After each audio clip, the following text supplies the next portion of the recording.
Welcome to Spatial and Urban Data Science with PySal. I'm Eli Knapp. I'm one of the core devs with PySal. Typically, this workshop is taught with Serge Ray, who's our BDFL of the PySal meta package. Serge has a lot going on. He's in the midst of a institutional transfer, so he couldn't be with us. He may be on the Slack, although it's still pretty early over on the West Coast. So if you have questions and you are in the Slack channel for this workshop, please go ahead and drop them in there. I'll do my best to answer them as I can, but if there's only one of me, it's tough. The last time we did this was in 2020, and it was all digital, and actually we're surprised by how well we could manage one person doing the code and one person responding on Slack.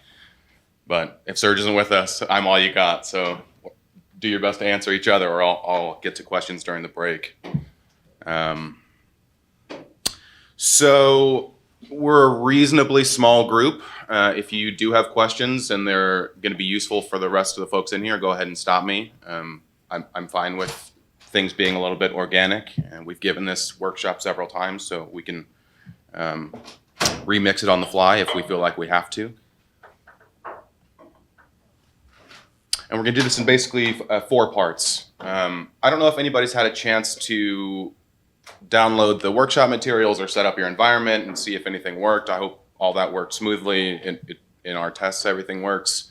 There's also a binder instance that we set up for this, but just a heads up, it'll only give you 2 gigs of memory, and it will crash with some of the examples later on. I didn't do a good job of trimming down the examples. I wanted something a little interesting. So if you're on binder, we can get around it. We'll have to rework some of the code, but just so you know, that's gonna fail at the end.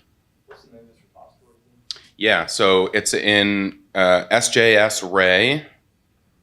Oops, and then PySal SciPy 22. This one.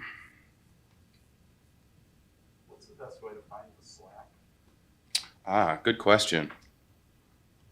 How do I use Slack? Sorry, dumb question. So I think somebody else may want to correct me here. I think we got an email from SciPy inviting everyone to the Slack a few days ago. If you open that and then you go to channels, you want to join the tutorial PySal channel on the left here.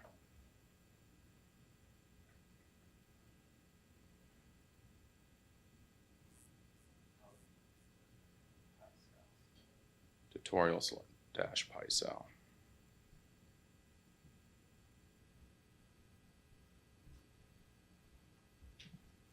This should work.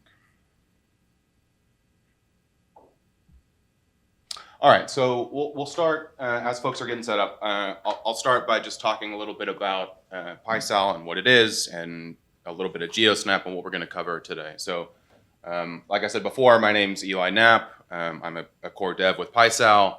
I'm a social scientist by training, so my PhD is in urban studies and planning. I think a lot about cities and neighborhoods and how they change over time. And a lot of my work focuses on GeoSnap that we're going to get to in the second half of the tutorial.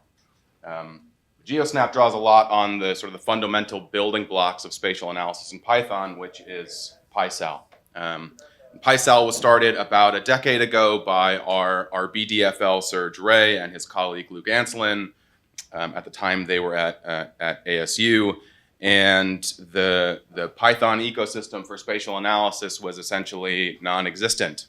So things like reading spatial data, writing them out, building spatial weights data structures, none of that stuff existed yet in the Python world. This is sort of pre-pandas and pre the big explosion in a lot of our fantastic tools. So PySal started off as a set of some of these fundamental building blocks, and Serge and Luke are sort of founding fathers of spatial econometrics, and so the two of them continued their research building out modeling frameworks, and PySal has continued to expand over the years quite dramatically. So it used to be condensed into one single package that you would install with pip or with your favorite package manager. And as the library grew and grew, we realized that that model was not going to be very sustainable because we've got PyCell does lots of different things now. And so we wanted to make sure that folks could push on their individual pieces in tandem without one giant piece of infrastructure slowing everything down. So a couple years ago, we refactored the package into a meta package. And so instead of PyCell being one monolith, now we are a set of packages, and PyCell, the package, basically just specifies dependencies on all those sub-packages. So there is a lib layer, and this is sort of our core data structures. These are things like spatial weights and file I/O. There's some computational geometry stuff in there, but just about everything will depend on lib. In the explore layer, we've got functions for exploratory spatial data analysis. So these are things like global and local spatial autocorrelation, detecting hotspots. We've got a package for geospatial distribution dynamics. This is about how places evolve over time in space. A package focused on inequality. So these are things like Gini indices and spatial decompositions thereof. We've got a relatively new package called MOMPy that focuses on morphometrics. So these are things like floor area ratio and the tessellation of urban space. This is a bit more design friendly. We've got a package on point pattern analysis, segregation, which we'll get into, and then Spaghetti, which is often a fan favorite because of its silly name, which is a package focused on spatial graphs, routing, topology, that sort of thing. Okay, then we've got a model layer, and this includes things like measures of accessibility. So if you need to access healthcare or jobs, so the fundamental delimiters of urban space that help guide location decisions, a package for sparse generalized linear modeling, multi-scale geographic regression, spatial interaction modeling, SP-opt, which is spatial optimization, regionalization, routing. We'll also cover a bit of that today. SP-reg, spatial econometrics, and Tobler, which is named after a very famous geographer, Waldo Tobler, who's a sort of pioneer in spatial analysis. Tobler is a package for spatial interpolation, transferring data from one spatial representation to another. And then finally, we've got the viz layer. Spatial data requires some massaging of the data to get them to display well. Our traditional visualization tools need to be binned, for example, to make good-looking choropleth maps. And that takes a little bit of thought beyond just your typical plotting.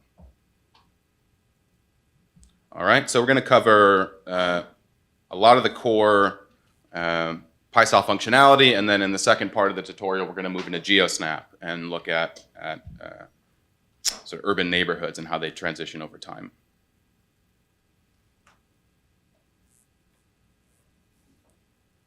If I can find the...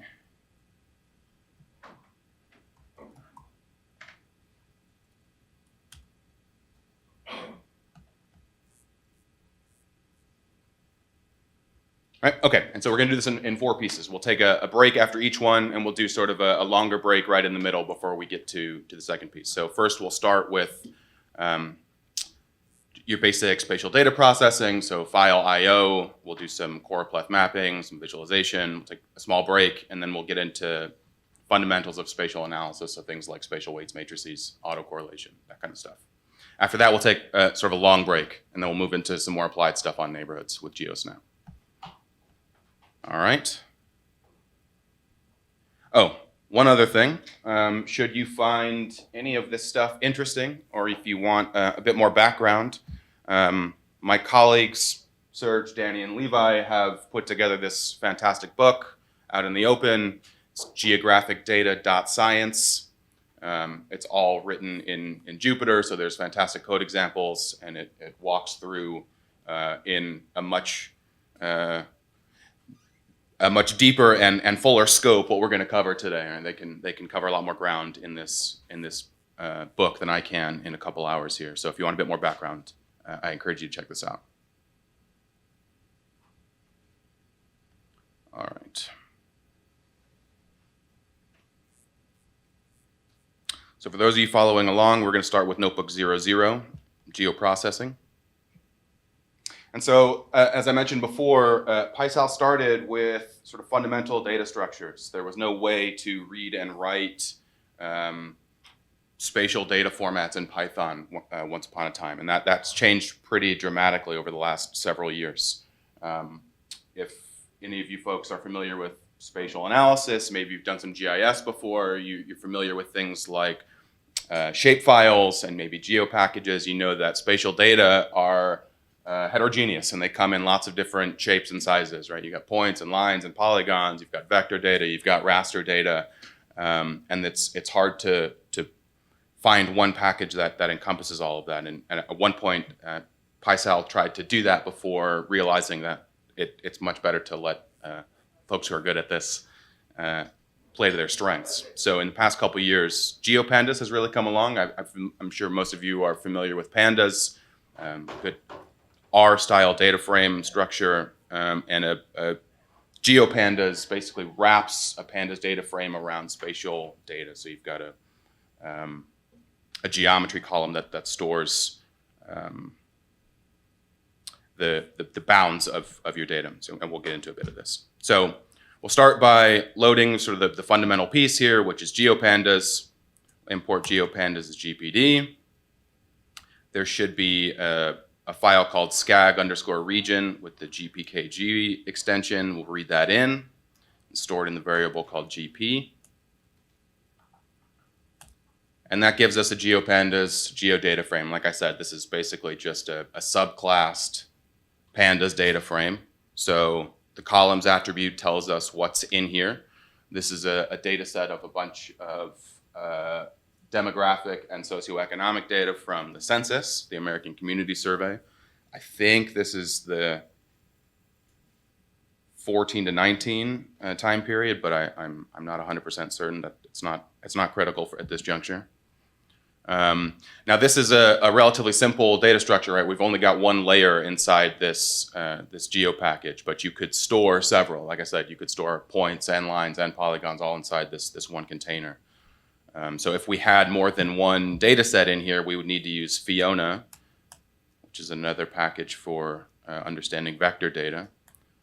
And with the list layers function from Fiona, we can list exactly what lives inside that geo package. Here we can see we've only got one layer called tracts.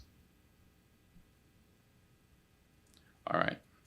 So if we actually want to operate on these data and we want to check them out, we'll go ahead and store them in a new variable called scag.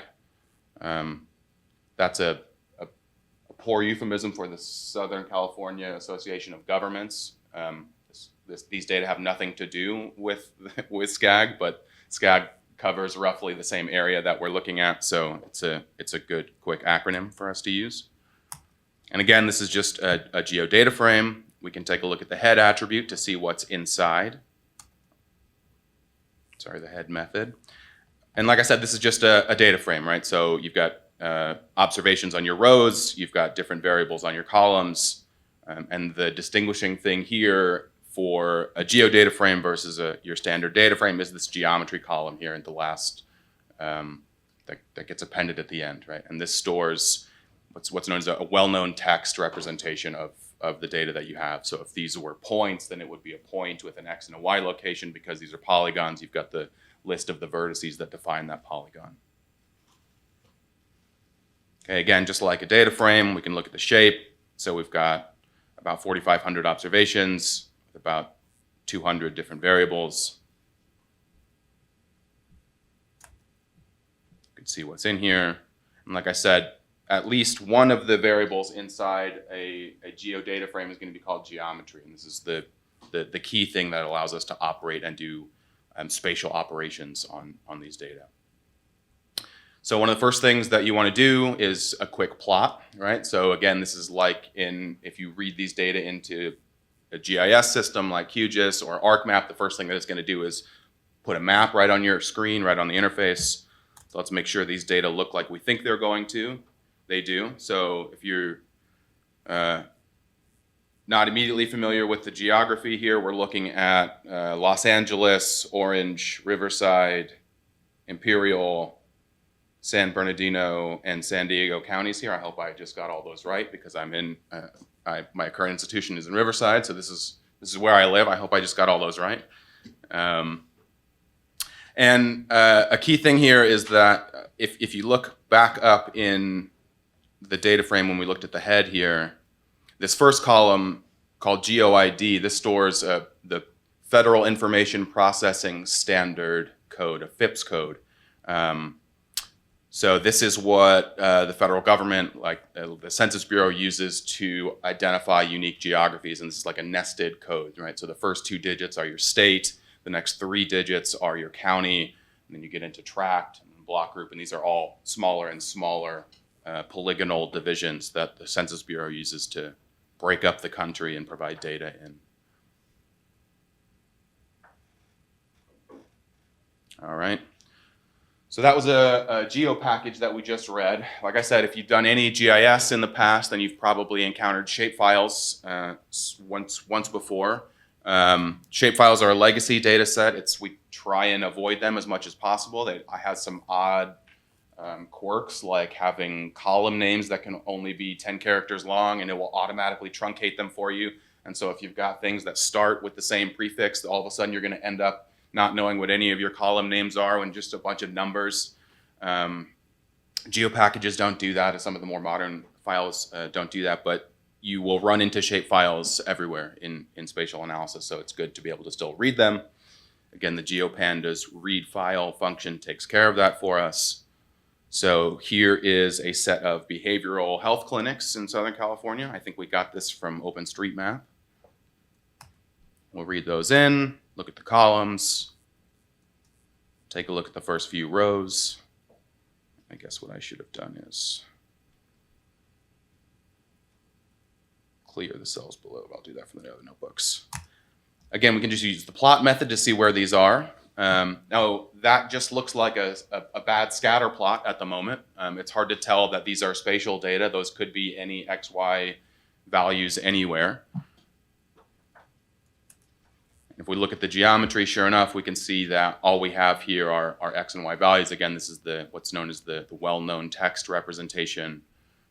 These represent all of our X and Y locations of these clinics. We can take a look at the address. These are scattered all over Southern California. Great.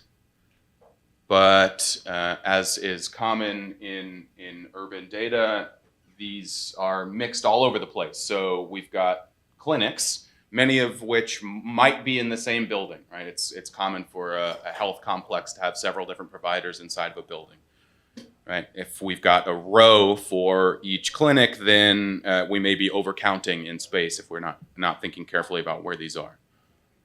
So there are 18 unique addresses showing, sure enough, we do have several of these clinics in the same location. Okay. And now let's put on the hat of an epidemiologist or someone that's trying to understand the layout of care, of potential care in Southern California. Here we need to do an operation between 2 different data sets. We've got our set of polygons on the one hand, and then we've got our set of behavioral health clinics on the other hand, and we want to understand the relationship between those 2 data sets. The first thing that we care about, because Serge and I are in Riverside, we'll use Riverside as the example. So the first thing that we need to do is subset Riverside out of our larger set of tracks, right? We've got the whole Southern California region here, and we want to pull out just one county. So we can do that with this regular expression here. So we're going to match anything that starts with 06, 065. Like I mentioned, the FIPS code is a nested identifier. So 06, that's the state California, and then 065 is Riverside. So we'll store Riverside inside a new variable called RC and plot it. Great. Riverside is a massive county.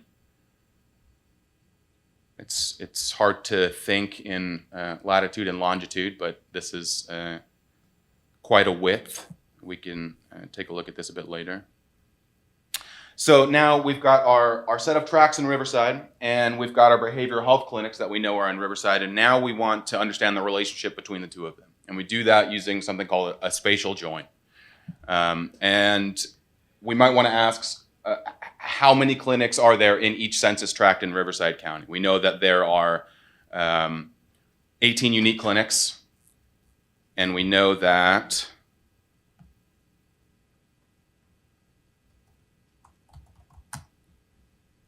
we've got 453 census tracts in Riverside. So where are these clinics distributed within the 453 census tracts? So we use the GeoPandas SJoin function to do this. On the left-hand side, we're going to use the clinics. On the right-hand side, we're going to use Riverside County, and then we're going to select within as our predicate. I think I should actually probably change this.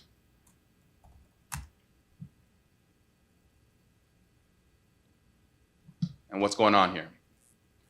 So one of the fundamental stumbling blocks in spatial analysis, especially when you're not familiar with GIS or with spatial data, is this concept of coordinate reference systems. So as I mentioned before, if we look up here at this map of Riverside County, this is being displayed in units of latitude and longitude. It's not very easy for us to think in latitude and longitude, right? The globe is round. And so we need some way of transferring that round data onto a flat surface so that we can both operate on it in a ways that make sense, and we don't have to use complicated math, but also so that we can make good-looking maps.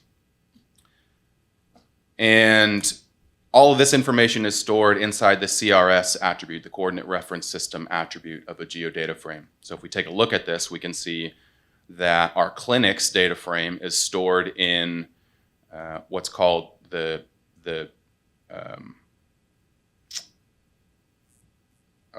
it's failing on me, the California State Plane, sorry. And this is stored in zone 6. Okay, so here these are stored in our units. Our units on the X and Y here are feet for the clinics, unlike the decimal degrees that we have for the tracts here. All right, if we take a look at tracts, the CRS attribute of the tracts, sure enough, these are stored in latitude and longitude. So we need a way of converting one system to the other so that we have an apples to apples comparison. Because if we look at the spatial join that we just tried to create, we see we've got nothing in it, right? We've got no results because there were no tracts that had clinics within them. Okay, so we can change that quickly. So again, look at the axes here. We're plotting Riverside again. We've got latitude and longitude as our X and Y coords. If we use the 2CRS method, we can quickly convert from one representation to another. So we're going to take Riverside County and we're going to convert it to the clinic's coordinate system, and we'll plot it immediately without storing into a new variable. And sure enough, you can see, right, these axes have changed pretty quickly, pretty dramatically, right? These are now really large numbers as opposed to being in the hundreds. Okay, so let's make sure that we save that, right? Here we were just plotting it quickly so we could do a diagnostic to make sure the results are what we think they should be. But this looks good, so we'll save that back in our same data frame. So we're going to reproject Riverside County and store it back inside the same variable. So now if we look at the CRS attribute for Riverside County, sure enough, it's been converted to California Zone 6. All right, now if we redo our spatial join and ask for clinics that are within Riverside County, lo and behold, we have some now. But this doesn't look exactly right.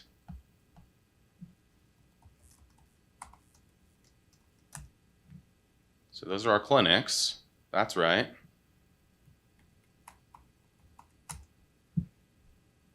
But this is an awfully large data frame.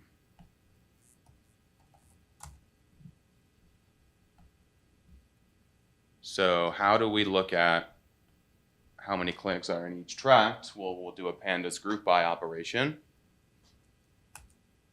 And the index right here should be our set of census tracts.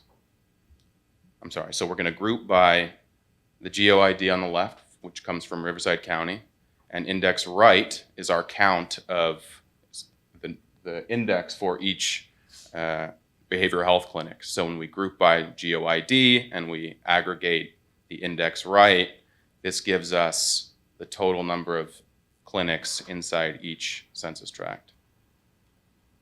Again, that looks like we like it. So we'll store that inside a new variable called CT, which is 16 by 1. Okay, great. So we've got our subset of tracts that have at least one clinic, but we don't know how many tracts are missing clinics, right? We still don't know where those are. We might like to make a map showing, say, a choropleth with the intensity, where we've got the color showing the number of clinics inside each tract. We can't do that with the data structure that we have just yet. The first thing that we need to do is merge these two data sets back together, do a simple table join using pandas. So we're going to merge Riverside County with the census tracts. GeoID is our unique index here.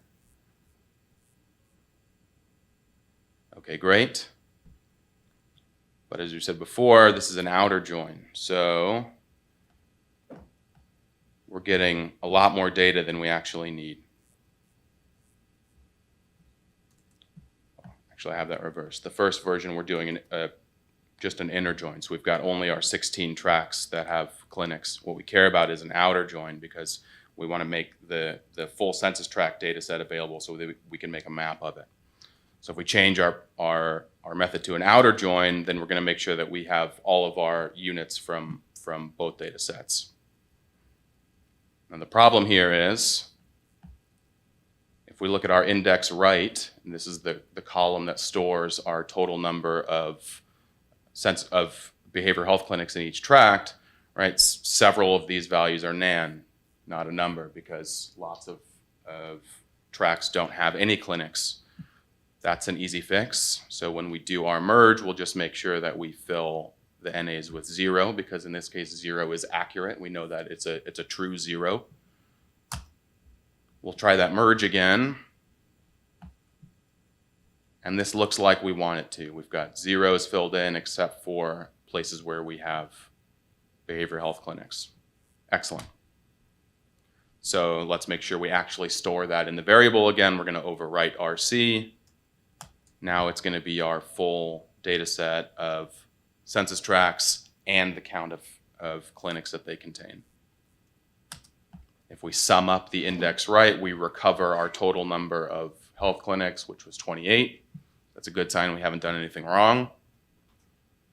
Now, the only issue is that index right is a useless column name that's only going to confuse us later. Index right doesn't mean anything, so let's make sure we rename that to clinics, or maybe clinics count, because this is the number of clinics in each census tract. And that's not going to work because I just changed it.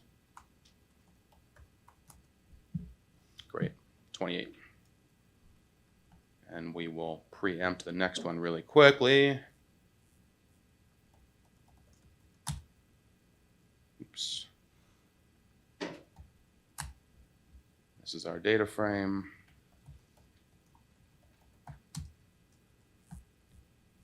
And we could make a really ugly choropleth map of where these are. In the next notebook, we'll look at how to make a better map of this. This is exactly why things like MapClassify were created, because, like I said, the generic visualization tools just don't work very well for spatial data. We want a way of binning this. We'll look at that in the next notebook. All right, any questions so far? Yeah, is there a preferred package for getting census geographies and data? Great question. So there is a package called SenPy. That was first written by one of our developers, Levi Wolf. Now James Gabordi and I also help maintain this. but the census API changes quite a bit. And this, the last time we looked at this, everything was working really well, but a lot of this is built on legacy infrastructure, right? So this package works great, but what it's going to do is send a request to the census servers, all JSON encoded. The servers are going to respond. They're going to send back pages and pages of JSON encoded data that have to be converted into a data frame on the back end. And that can take a really long time, and it depends on how many variables you ask for. That can fail as it's responding to the query for you. So this would be the package that I'd recommend using, but you're still going to run into some headaches from time to time. We take a slightly different approach in GeoSnap by just storing most of the data from the census that we expect people are going to want to use. We put that up in an S3 bucket. Any other questions? Cool. All right, so we've got a quick exercise. I want to create a shapefile for each of the counties in Southern California. And we're going to write those to a set of shapefiles called FIPS code, where FIPS code is the 5-digit FIPS for each county, right? Like I said, that FIPS code is a nested identifier, right? So we need the first 5 characters to identify the unique counties in our SCAG data set.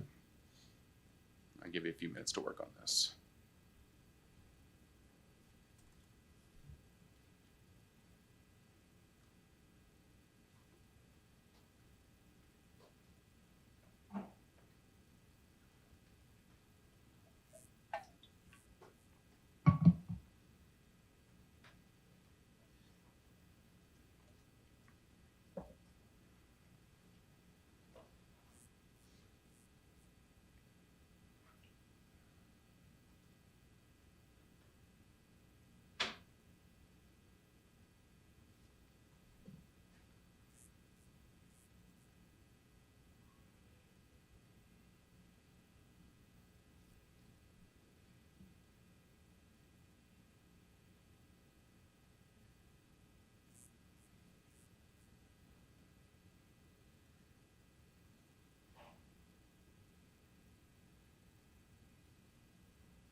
Mm-hmm.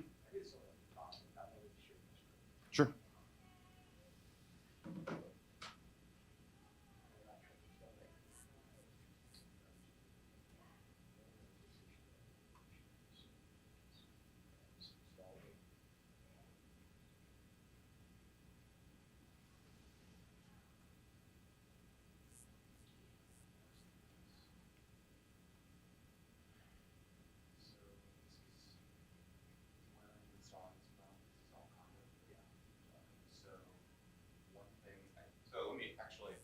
So another gotcha for spatial analysis in the Pi data stack is if you want to make sure that you never mix channels when you're installing from Conda. So if you want Conda Forge, you can go all Conda Forge. If you want default, then you can go all defaults. I recommend Conda Forge, but do not mix the two because some of the underlying C dependencies like GDAL and GEOS are built on different architectures in those two different channels. So if you mix them, you're going to run into all kinds of problems. I bet you that's what's happening. So it's probably Conda. So yeah, so do a Conda list. Yeah. Yep. Okay. So if you reinstall everything and make sure that everything comes from Conda Forge, you should be in good shape. Okay, so you Conda Forge. I would recommend Mamba as your package manager. If folks haven't used that, it's basically a drop-in replacement for Conda, but it's wicked fast. It'll install a lot faster for you.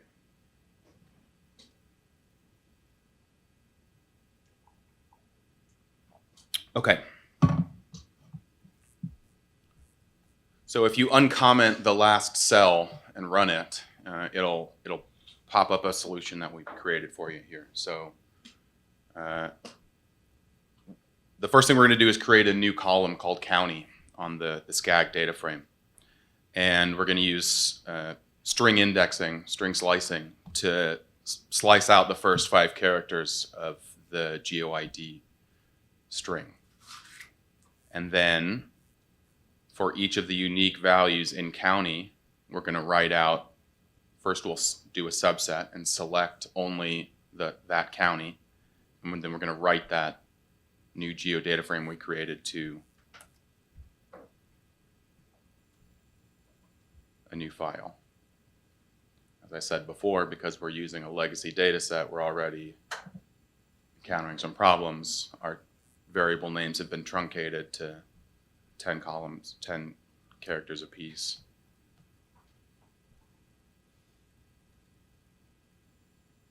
So now if we look in data, we've got a bunch of new shapefiles in here. A shapefile is a misnomer. Technically, a shapefile is not a file. It's a collection of files. It's at least, I'm going to get this wrong, it's at least 3 files. I think you need at least 3. It's generally like 7, depending on how many pieces of information you have, whether you've got a spatial index and a coordinate system stored. All right. Any questions? Awesome. Okay, so you may have noticed that that map we created at the very end was not a very aesthetically pleasing one. In addition to that, it's not very full of information. It doesn't tell us much, right? If I go back and look at this map, this looks like a big purple mess, big blue mess. My colors aren't great, but this isn't a useful map. And there's a fix for that. So as I mentioned in the introduction, PySal started as an analytical library for doing spatial econometrics, right? Serge and Luke, the founders of the library, are spatial econometricians, right? And so they think about really difficult spatial analyses. But before you can get there, it's really important to be able to understand your data and make good outputs and good maps. And we realized really quickly, I'm going to use the royal we here because this is long before my time on the PySal team. And we realized really quickly that we're going to have to build some visualization tools that sit alongside these analytic methods if people ever want to understand the spatial data that they're working with. Okay, so Map Classify is the package that evolved out of that. And so Map Classify is now actually a dependency in GeoPandas. So when you make a quick map in GeoPandas, you pull in Map Classify. So just to show you how this works, we'll roll one from scratch. So first we're going to import Map Classify. We're going to import GeoPandas again. We'll do Matplotlib, and then we're going to bring in one more library called Contextually. And that's going to help us bring in some more context to our maps. Okay, again, we're going to read in our Southern California data, store that in a variable called GDF. We're going to convert the coordinate system again. We're going to project our data to a web Mercator. So this is if you look at a Google map, right? This is the projection that you're often greeted with. This is what, if you look at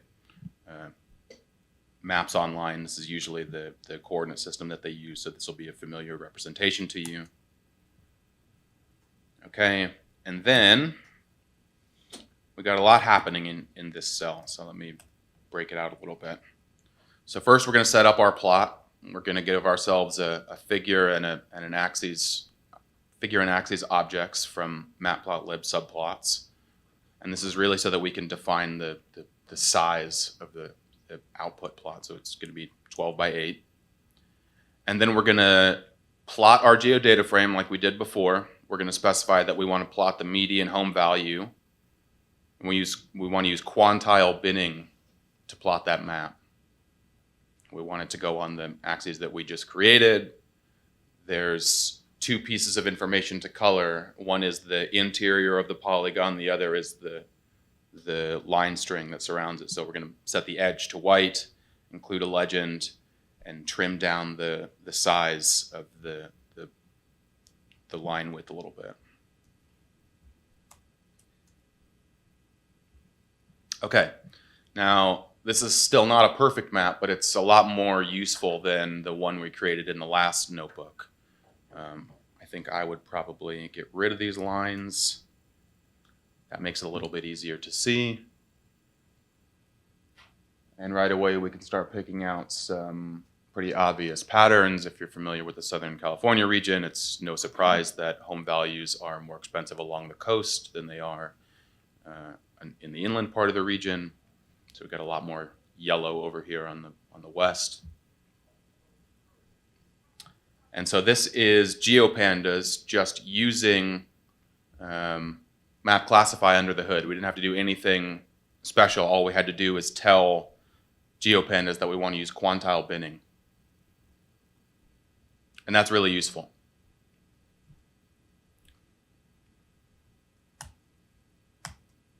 So just to make our map complete, we're going to do a mean imputation here, and we're going to fill any NaN value with the mean. That may be a coarse assumption, but it's going to help us create a better map right now. We could dig into whether that makes sense later. So this is a better map than we had before, but it's still lacking some context, right? If you don't know ahead of time that this is Southern California, maybe this is not very intuitive to you. So a nice thing that we could do is add a base map, a set of base tiles to behind it, right? That we drop the map on top of. That's going to give us a bit more context. Okay, and we do that with the contextually package. Again, I'm going to add some space here so that the cell is a little easier to read. And the only thing that's going to change between this cell and the one before it is that we're using the contextually add base map function. So again, we set up our plot. We're going to plot median home value with quintiles, with quantiles. This time we'll make it a little bit transparent. So we're using the alpha parameter to add some transparency. We still want the legend. And then we're going to use contextually to add a base map. We add it to the same axes we've already plotted on. We need to tell contextually what coordinate system we're using. So the CRS argument gets, remember, we can look at the coordinate system by doing gdf.crs, but that's a stylized representation, so we can do toString. And that gives us the simplified version. Okay, so we tell contextually we're using 3857, which is shorthand for Web Mercator, and then we want tiles from Stamen. Stamen is a cartography company. They make really beautiful web maps. So we want to leverage the great work that they do, not being designers ourselves, and we want to put their base tiles right beneath our map. And that looks a lot better. Now all of a sudden we've got some context. We know exactly what we're looking at. Now it's pretty clear that home values in San Diego and in Los Angeles and up the coast here are more expensive than they are in Moreno Valley and San Bernardino and in Riverside. We've got a better sense for exactly the coast, where the coast is, and why our data cut off right there. Sorry, this is really a little like off topic, but what's that right spot in the middle? Like, I don't see a city there. This one, I'm not sure. So an aside on census tracts. Census tracts are designed to have roughly the same amount of population inside of them. So you see down here in the populated parts of the region, these census tracts are really, really tiny because they've got about 4,000 people and it's really dense over here.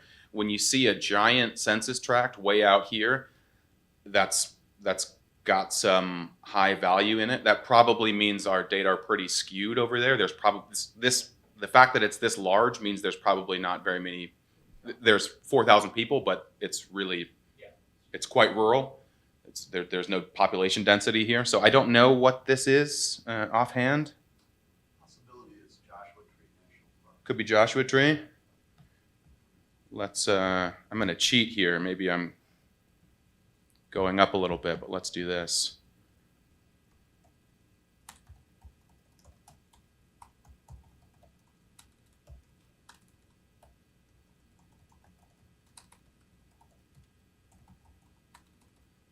There's probably 5 people. Yeah.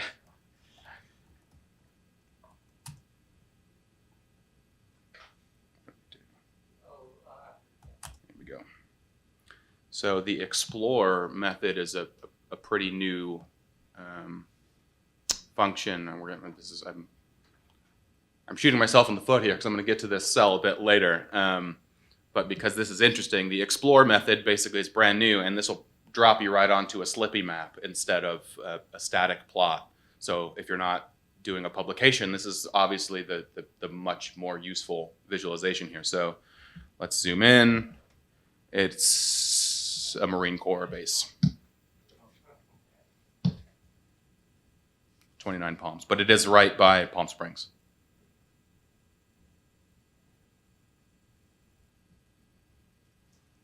So this explore, we basically just recreated the same plot using a different method. Give it the column that we want to plot, use the same scheme.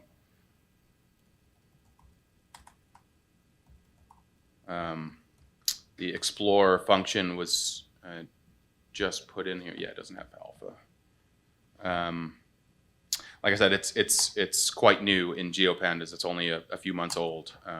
One of the core developers at GeoPandas, Martin Fleischman, is also a PySal developer. So we try and stick these things into PySal tutorials as soon as they're available in GeoPandas. It's one of the nice things about having cross-fertilization in the developers. All right, so aside from that digression, let's create a new variable called HV, and that's just going to be the series of home values from our geodata frame to get a sense for what MapClassify is doing under the hood. So if we care about how this binning is actually happening, we can look at this with MapClassify. So like we said before, we're using quantiles here, and we didn't bother looking at how this changes if we switch. So quantile bins, it defaults to, I think, 5, 1, 2, 3, 4, 5. If we want to give a little bit more variation in its map, we could crank that K parameter up. So instead of 5 bins, we could ask it to give us 10 bins. So now these are deciles instead of quintiles. And our map should have a little bit more nuance to it because we've given it more categories to plot. So what's actually happening under the hood? MapClassify is what's creating those bins, and it's basically like it's like a univariate clusterer in a way. So if we want to see what our bins look like for the K of 5 versus a K of 10, we use the MapClassify quantiles class. We pass it our home values data. We ask for, in the first case, 5 bins. Here's what they look like. It gives us the interval, lower and upper bounds, and the total number of tracks inside each bin. We do the same thing for a K of 10. These should have the same number of observations in each one of them because of the way that we're doing the breakouts, but because some values are not unique, we're going to end up with not perfect distribution across the bins. Okay, we could store that into a new variable, and then we can see what other attributes are available on the MapClassify classifier object. In this case, it's a quantiles class. So the bins, these define our upper and lower bounds. counts tell us how many observations we have in each of the bins. And then we have lots of different classification methods, right? So we've used quantiles right here because quantiles tend to make good looking maps. We can also use Fisher-Jenks, which is an optimization strategy. Fisher-Jenks is going to give us a different breakout.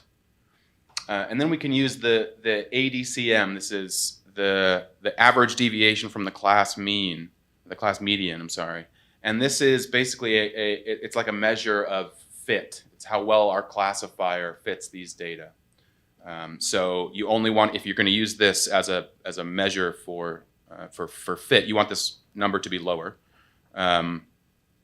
And you only want to compare binnings with the same K parameter. So if we look at Fisher-Jenks versus our quantile classifier, we can see that Fisher-Jenks is a more optimal classification scheme. Let's see what that looks like in the map. I'll steal this.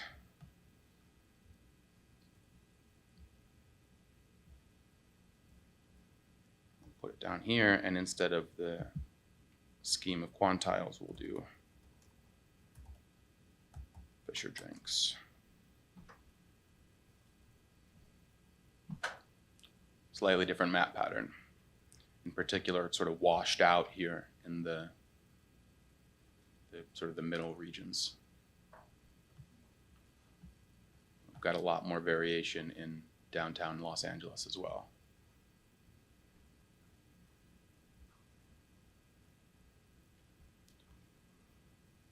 So you can also create your own bins if these don't work well, right? If you want to show a certain range, we can predefine our bins. So let's say we want, what are these? 100,000, 500,000, 1 million, and 1.5.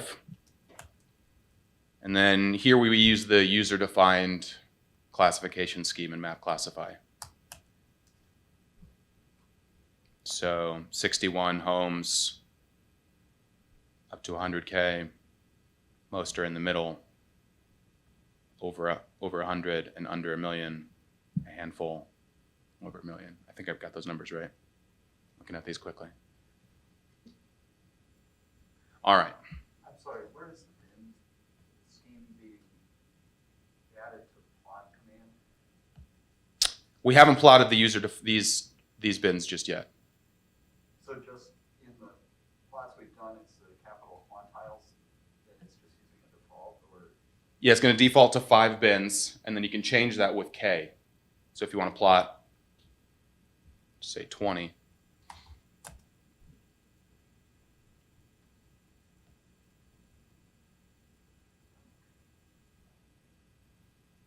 Did I understand that question? Yeah, I was trying to figure out how I would put in my user-defined bin. Okay. So I'll cook up an example for you when we're doing the. No, it's a great question. I'll cook up an example for you when we get to the exercise. So really quickly, let's go through a few different choropleths. A choropleth is one of these colored maps where you have the areas of the map shaded by the quantity that they represent. So let's crank out a bunch of them. First, we'll do quantile bins with 5. Then we'll do Fisher-Jenks with 5. Then we'll do Fisher-Jenks with a different color scheme.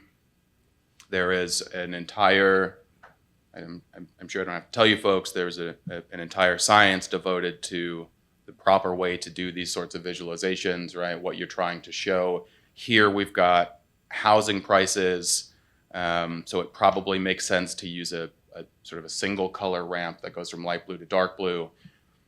If we want to show deviation from some central tendency, then it can make sense to use a diverging color scheme. Right, we can get into some of this in a bit. Right, and as we said before, the explore method is going to pop up an interactive map. And the tooltip option is nice for subsetting what information you want to pop up. If I ignore that tooltip and remove it, it's going to use, number one, it's going to take a lot longer to plot this. And number two, it's going to be really difficult to see what's happening because every time I mouse over an observation, it's going to show me every single value for every column. So under the hood, it's got to convert our geodata frame to a GeoJSON representation. Because we've got so many columns, that's why it took longer to plot. And now we can't see anything because all of our data are being obscured by this. So if we add that tooltip option back in, we're going to subset so that the tooltip only shows the same data that we're plotting.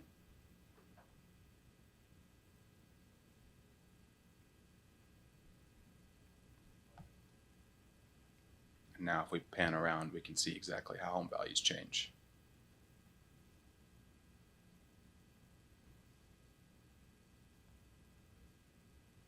All right.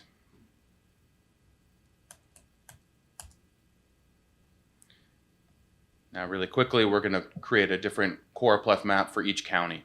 So first we're going to create a set of counties. So these, like we did before, these are going to be the 5-digit slice from our GeoID. And if we loop over that set of counties and create a smaller geodata frame using only the tracks that are inside that county, we can create a new plot for each one. Now this is going to give us a sense for how home values vary within the county instead of how they vary within the larger region, right? There's going to be some internal variation that looks quite different when we scale relative to the county instead of relative to the region. So for instance, now that we're looking at Riverside, you can see a lot more nuance, right? There is, over in Palm Springs, there is this little pocket of higher priced homes sort of near the western edge of the city where you've got a shorter commute to the larger employment centers on the coast. And all of this variation is washed out when we plot this at a larger scale.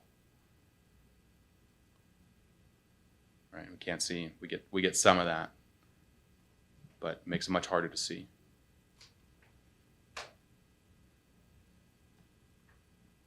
All right, we'll do another exercise. I'll give you guys a few minutes for that. Let me see if I can cook you up a user-defined example.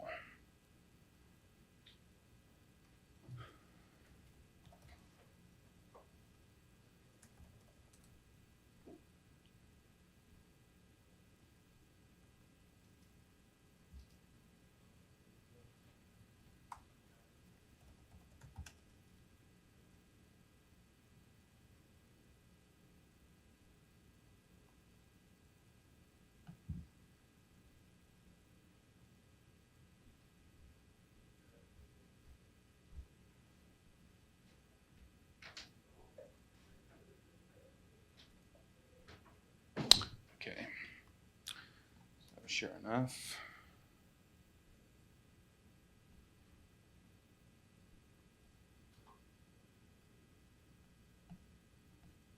Someone asked a very similar question over in the GeoPandas repository a few years ago. And because I wasn't standing in front of a room full of people, I could put that code together a little bit easier. So I can put this in the Slack if you like. But the idea here is to create a set of bins, and then you use the assign method on your geodata frame and give it the YB attribute. So the YB attribute of a classifier tells that it's the Y bin. So that's going to give you, instead of, it's going to be harder to get the legend, but it's going to plot the right color for the bin that you want. So in this example, I didn't, so you get the bins only go from 0 to 5. The legend no longer shows the range of actual values because we've already truncated it to the bins. But the way to do what you are trying to do is create a classifier object, create a new column on your geodata frame, and in that column, give it the YB, assign it the YB attribute of your classification scheme. And then if you plot on that column, that's your defined bins. Thanks for the, Yeah, let me put that in here. got it in the Slack. Perfect.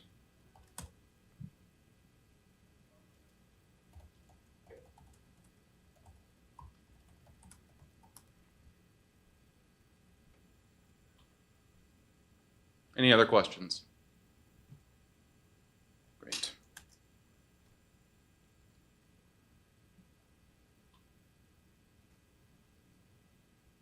I guess this is gonna be a really simple question. What's the significance of doing quantiles and map classifying? Couldn't you just do that outside of the? Yeah, that's just to show what's happening under the hood. It's really uncommon for you to use map classify directly. Instead, you're just going to use it through GeoPandas by specifying what classifier you want to use and then what K you want to use. The only time you're going to run into using map classify on your own probably is if you want to create your own bins and then plot those. Although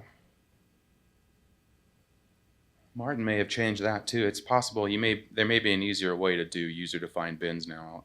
I'll check that after the workshop and get back to you in the Slack in case there's an easier way to do that.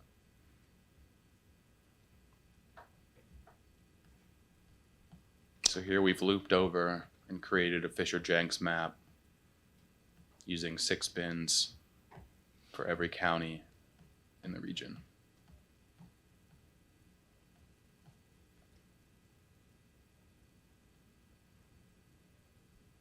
All right.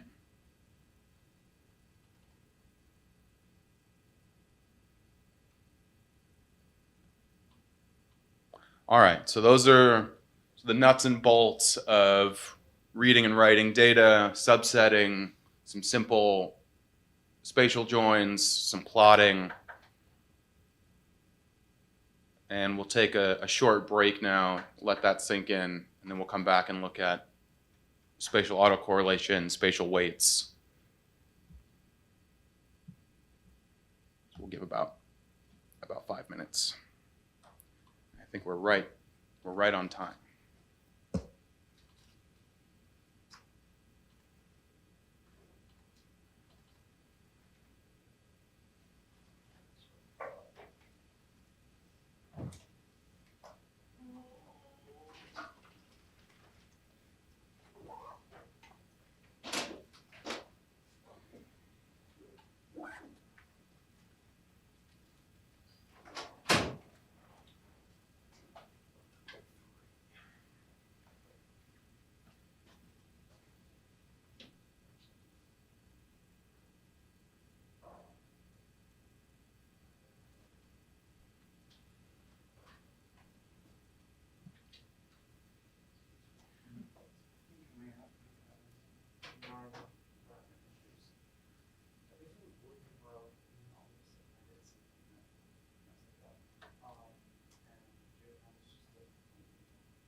I say blast the whole environment.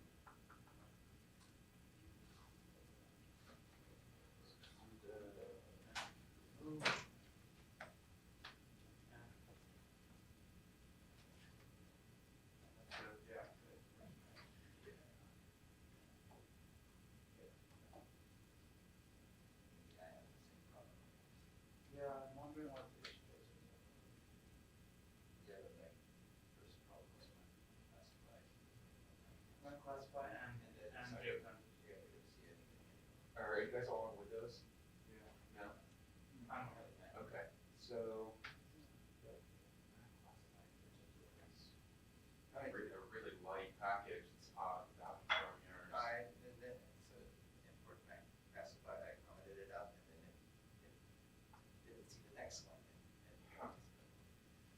Okay. So. This is the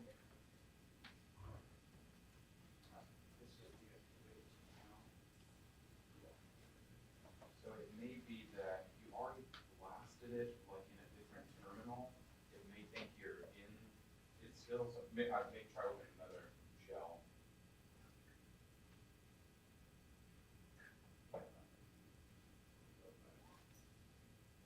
Probably if you try and activate it now, it'll probably tell you that it doesn't exist.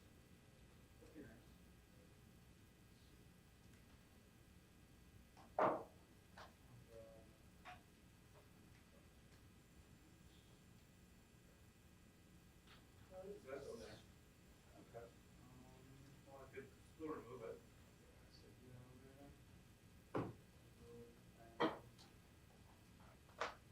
Okay. But then the next step's gonna be the hard one, because now I'm trying to reinstall it. And this is where, now I'm trying to reinstall it, and it seems like it just doesn't want. Okay. Environment.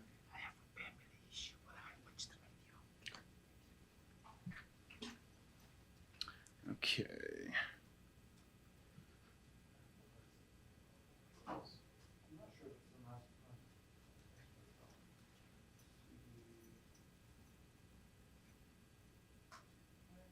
Now here I would do Mamba if you have Mamba. I think I do. So cancel that.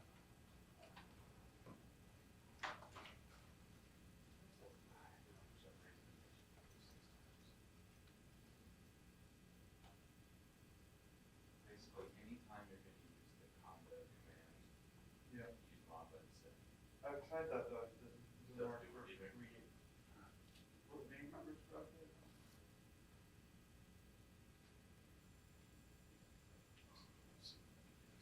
Real quickly on mine. Okay. I go to the.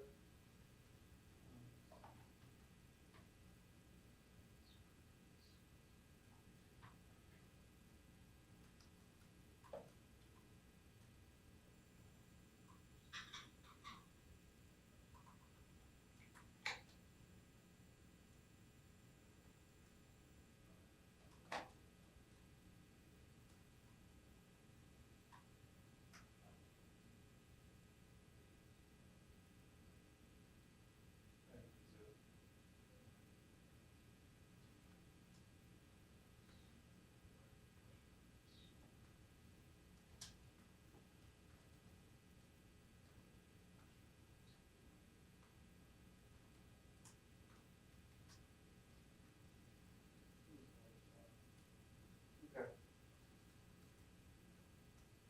Just check whatever I have.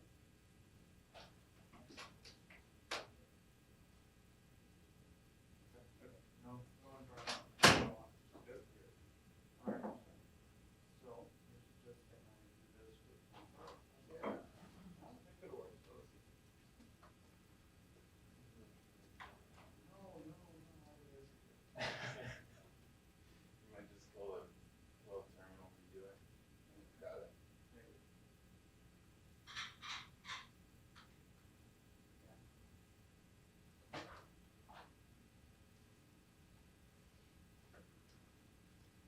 We might just have to follow along there. Do binder would have to. Oh, yeah. There's a. Okay. Do this, and not please anymore. Okay.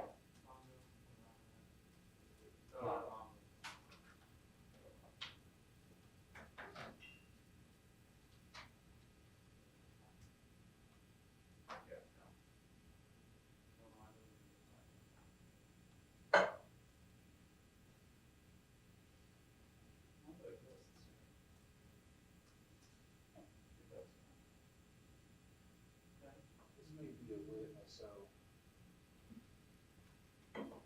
This is literally the command that I just ran, so Where? it may be parsing differently on the. Might need quotes or something. Yeah. Might be a PC thing.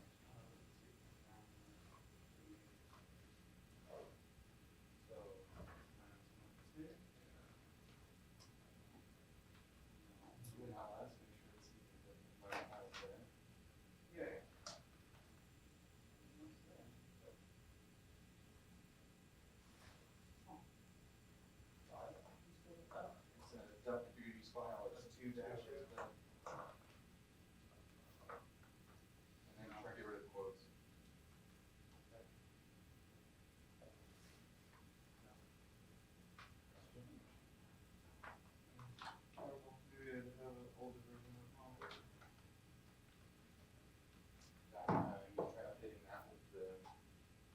Mamba, update Mamba, or you can conda update Mamba.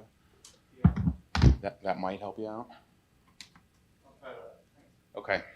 Worst case scenario, we can do binder, and then I can help you troubleshoot during the next break as well. Okay, thank you.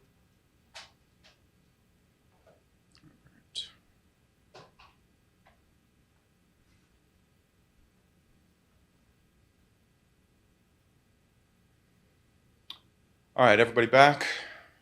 We'll get started. All right. So far, we've just been doing sort of nuts and bolts of read spatial data in, take a look at it, plot it, and now we'll start getting into sort of the fundamentals of spatial analysis. And really one of the most important, one of the core data structures in spatial analysis is this concept of a spatial weights matrix. It's not really a weight, canonically it's called a spatial weights matrix. Really, this is like the connectivity graph between observations in your data, right? This defines who is neighbors of whom in your data set. So these are critical for expressing spatial relationships between the different observations in your data. So we usually call this a W matrix, so the weight between observation I and J is the value in that matrix. And it expresses whether or not there is a relationship between observations I and J, and that relationship can be defined in lots of different ways. So we'll use this notebook to look at a few different ways that you can create a spatial weights matrix. We'll look at the implications of making those different choices, and then we'll see what the weights matrices look like when we plot them. So here we're going to use libpycal. Libpycal is what provides the weights module. In fact, let me go ahead and clear so that there's actually something showing up. All right, and then there are a few different kinds of spatial weights that we can create. So we're going to look at queen, rook, k-nearest neighbor, kernel, and distance band. So we import each of those classes. We'll do our standard NumPy, GeoPandas, Pandas, and Matplotlib.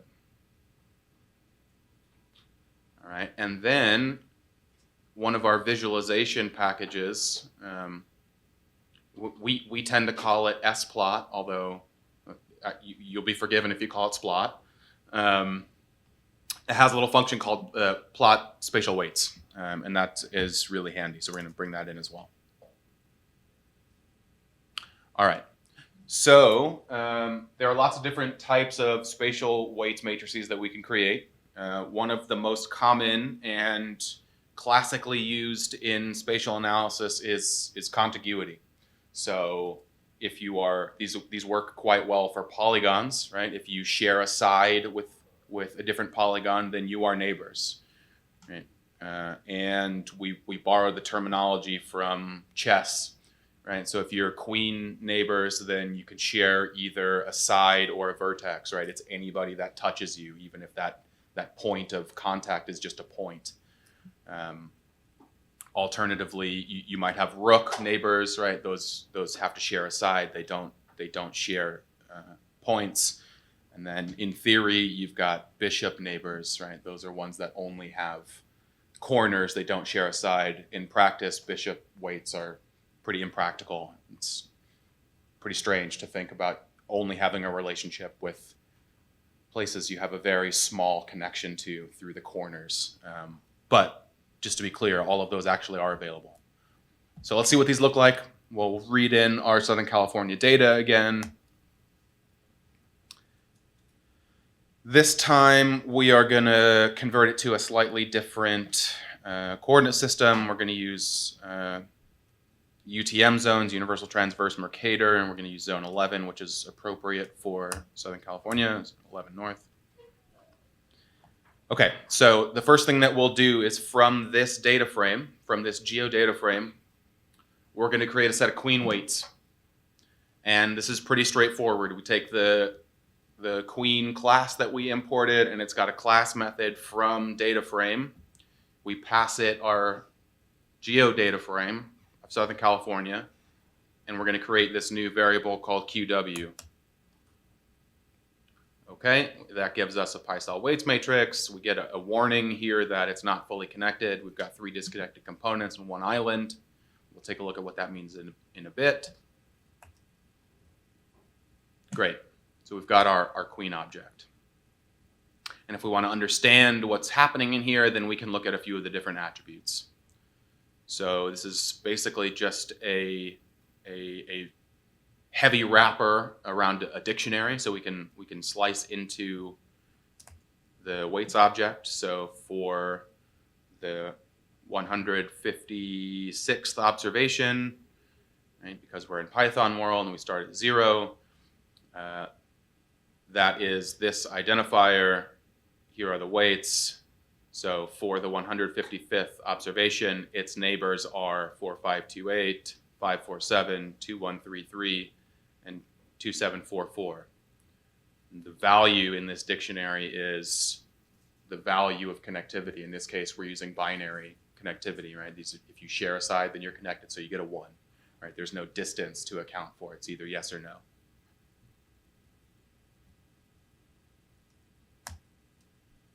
All right. So when we create a weights matrix, it's going to use the pandas index as the identifier for the self and the neighbors. Sometimes that's useful, but sometimes we also want to make sure that that index is set so that these are meaningful. Like right now, we've got a range index, and we don't know what the 155th observation is. So just a reminder that sometimes it's quite useful to set that index if that's what we think we're going to be operating on. Here, let's again say we care about this 155th observation. So we'll grab it first. Then we're going to extend that dictionary with its neighbors. So we've got our focal observation, 155, and then we've got its queen neighbors. And those are all now in this list of self and neighbors. Great. And then we can use the loc method, attribute, slice thing on the pandas data frame to grab out our focal observation and its neighbors. And those are these folks. And we can plot this just to make sure we understand what's happening here. And sure enough, everything is contiguous like we would hope that it would be. If it's not, then something is wrong. Now we can get the full dense matrix that describes the relationship between every observation in our data set by using our QW object, which is our queen weights, and use the full method. That's going to give us both the dense matrix and the set of IDs. So if we sum along the rows, that's going to tell us how many neighbors each observation has.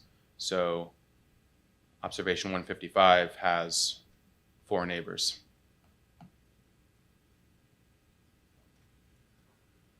Let's see. What's in DF? No.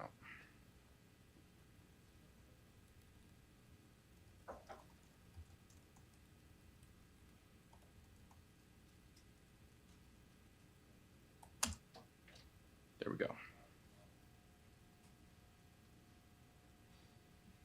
So here's our focal unit 155 in the middle here. 1, 2, 3, 4.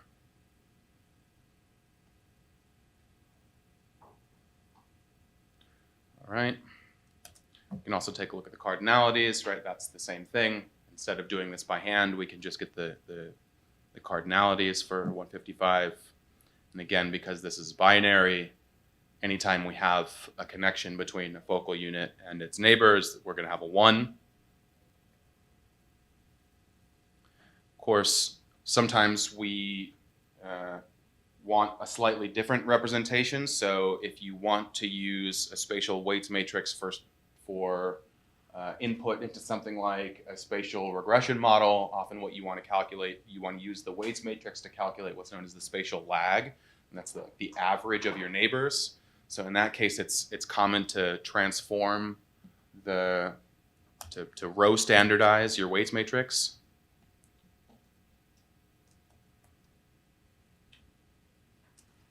And basically what that means is we'll take your value and divide it by the number of neighbors that you have, right? Okay.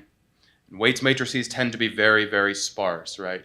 Especially contiguity neighbors. So if you've got a data set of 1,000 observations and you're using queen neighbors, if you've got like something that looks relatively like a chessboard, you're only going to have between 4 and 8 neighbors, depending on what kind of matrix that you create, right? So most of those entries in your weights matrix are going to be 0, so that a dense matrix is usually a really inefficient storage mechanism for that. So the sparse, we rely a lot on SciPy sparse matrices. The sparse attribute will give you back that SciPy sparse matrix, whereas the full will give you back a NumPy array.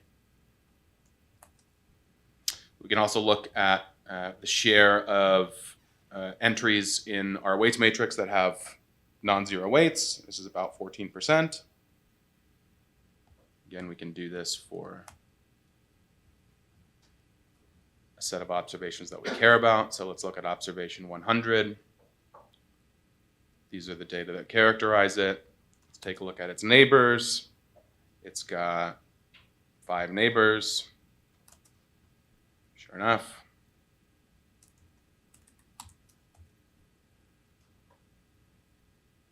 Okay, these are the neighbors. And then we can plot what this weights matrix looks like. So we use the plot spatial weights from splot. We give it our queen weights matrix and the data frame from Southern California. And it's going to plot first the polygons themselves, and then the lines show connections between each unit and its neighbors, right? So because we're using queen weights here, anybody that's got a vertex or a side connected is going to be connected to the other observations here.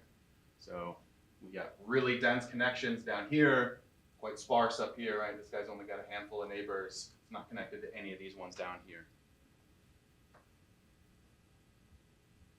All right.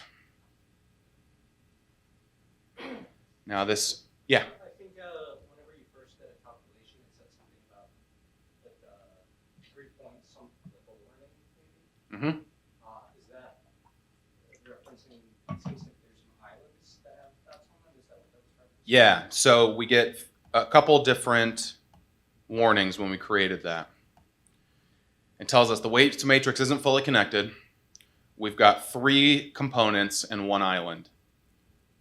So the fact that it's not fully connected means that we can't move through the matrix, so to speak, from one observation to all the others. So if we look here at the channel islands, these are only neighbors of themselves, and this is really just an artifact of the way that this was created. Right? These shouldn't even really be neighbors. They don't really touch.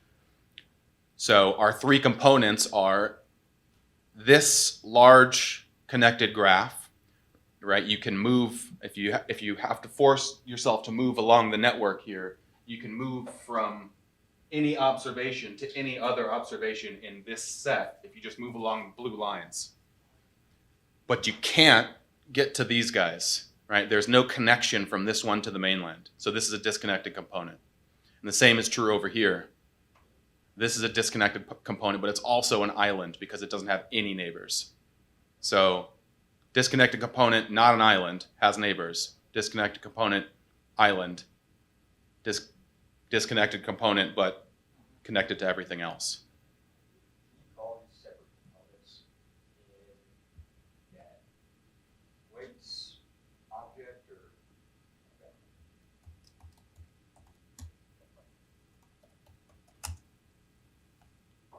Did I do that wrong? I think it's. QW, that's what it is.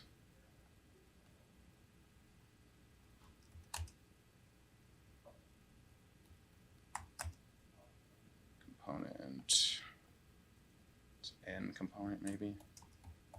Yeah. So that'll give us 3, I forget what the attribute is, component labels, there you go. That'll tell you which element each one of these observations is a part of.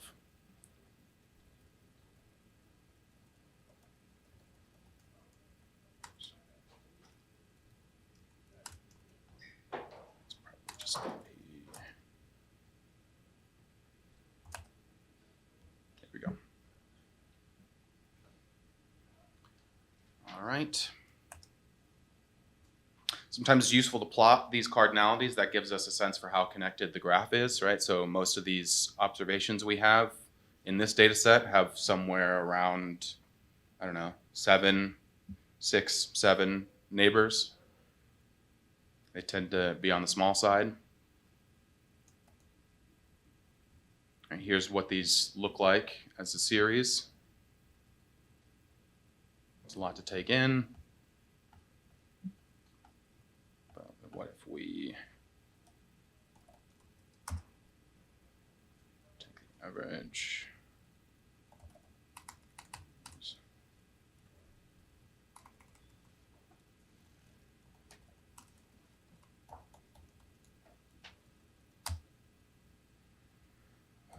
Values. I'll come back to that later. All right, and this I think is what you were getting at before. So these components tell us something about the larger connectivity structure of the region.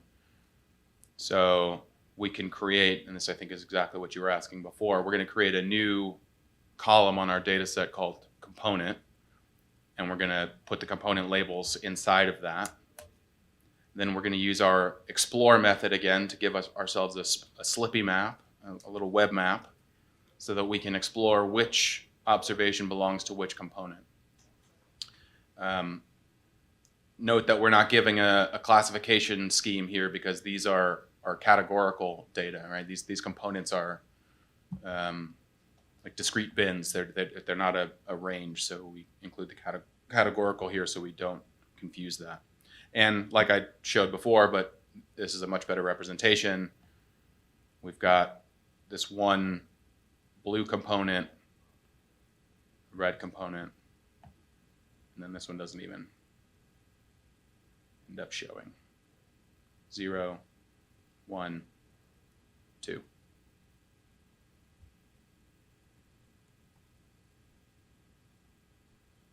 Yeah, it's there. The color's just really, really light. It's this color here. Let's say.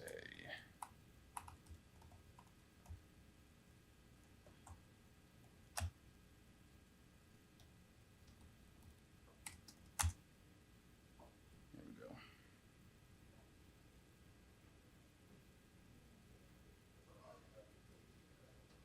It's still not the best color choice. But now we've got three different colors. Right? We can also look at them one at a time. So if we only care about component 2, again, that's just this naval facility. Doesn't really have any information. The census doesn't generally give lots of detailed information about military bases. Doesn't tabulate the information for the population there. There is no civilian population there. All right, it doesn't have any neighbors. If we take a look at this observation, let's see. This is, my screen ratio is too small here, but this is observation 4285. And if we take a look at it again, it's got no neighbors, right? It's that island stuck out in the Pacific. Take a look at component 1. This was the other disconnected component, but it does have 2 neighbors. Right, the neighbor of 2000 is 3021. Right, right there. And the reciprocal is also true, 3021. Its neighbors are 2000. Again, these are the two observations that belong to component 1. Where is it? Well, it's these two. Why are these connected? Anybody want to guess why these are connected? We're using queen weights, right? So they have to touch a side. These quarters, the 1/4. It's a good guess. It's not the issue is that these are digitized differently. So this is actually one observation. You see these two islands that are going to highlight when I mouse over one of them. The bottom one shows up as well. So this is a multi-polygon. And the other observation that you see is this one. So there are two tracks on this one island. This one island, well, these two, let me make sure I'm using the right terminology here. So islands here in the physical sense, right? These are digitized as one entity, as one multi-polygon. But so they technically have neighbors because this one observation also touches this other observation down here in the Channel Islands. Is this actually a multi-island census tract, or is this a mistake? This is going to be a multi. They digitize Catalina Islands, the Catalina Islands as well, Catalina and the San Clemente as a single polygon. Well, so it's a multi-polygon in the census. I don't know why they chose to do that. I'm sure they did it on purpose. They have the same FIPS code, is what I'm saying. They're going to have the same FIPS code. Yep. Yep. And then we can look at our big one. This is getting into exactly what we just looked at, what's happening here.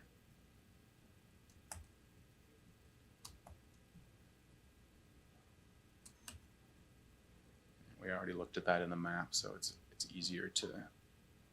So here we're digging into this. The explode method on a geodata frame will explode a multi-polygon. So now we see that observation 3021, which was that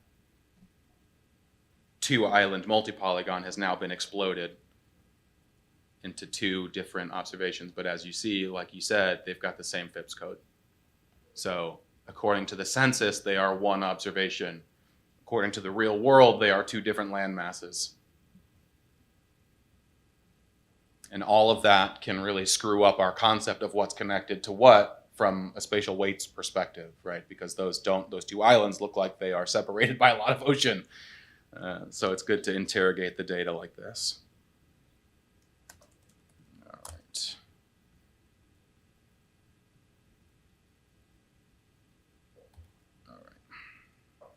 Okay, so those were queen weights.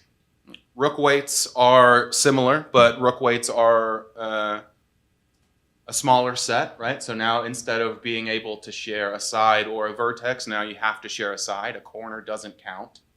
So these are a stricter definition of neighbors. You have to have a shared boundary to actually be considered neighbors. We get the same warning, unsurprisingly. We know that we've got 3 disconnected components in these data. The data are imperfect.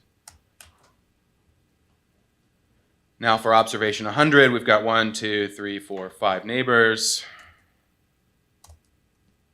which we can get with the len. Again, we can slice out those neighbors from the data frame, right? We ask the neighbors attribute from our rook weights object for the 100th observation. That's going to give us back the set of indices. If we do an ilog on that, that gives us the neighbors for observation 100. The weights are just the count, correct? I'm sorry, the weights. The weights that are being calculated?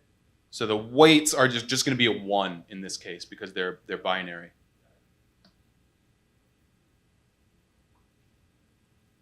So we can plot these, and there's less connectivity here than there was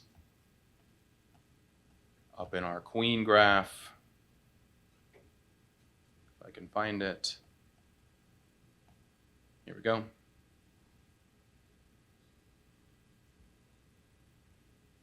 Versus this one here. It's hard to see at this scale, but there are fewer connections. It's easier to see over here in Riverside.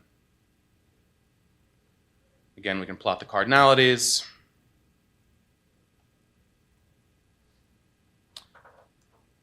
And so, like I mentioned before, right, technically we've got three different kinds of cardinalities here, right? We've got queen, which is you can share a vertex or a side. We've got rook, which is you have to share a side, or technically we've got bishop, which means you just share a corner. In practice, bishop weights are very rarely used. But just for the sake of completeness, we show that we can calculate all of these. So to create a bishop weight, we use the W difference method. We take queen weights and rook weights, we difference the two, and those give us bishop weights. We take our queen, which has sides and corners, we pull out the ones that just have sides, that leaves only the corners.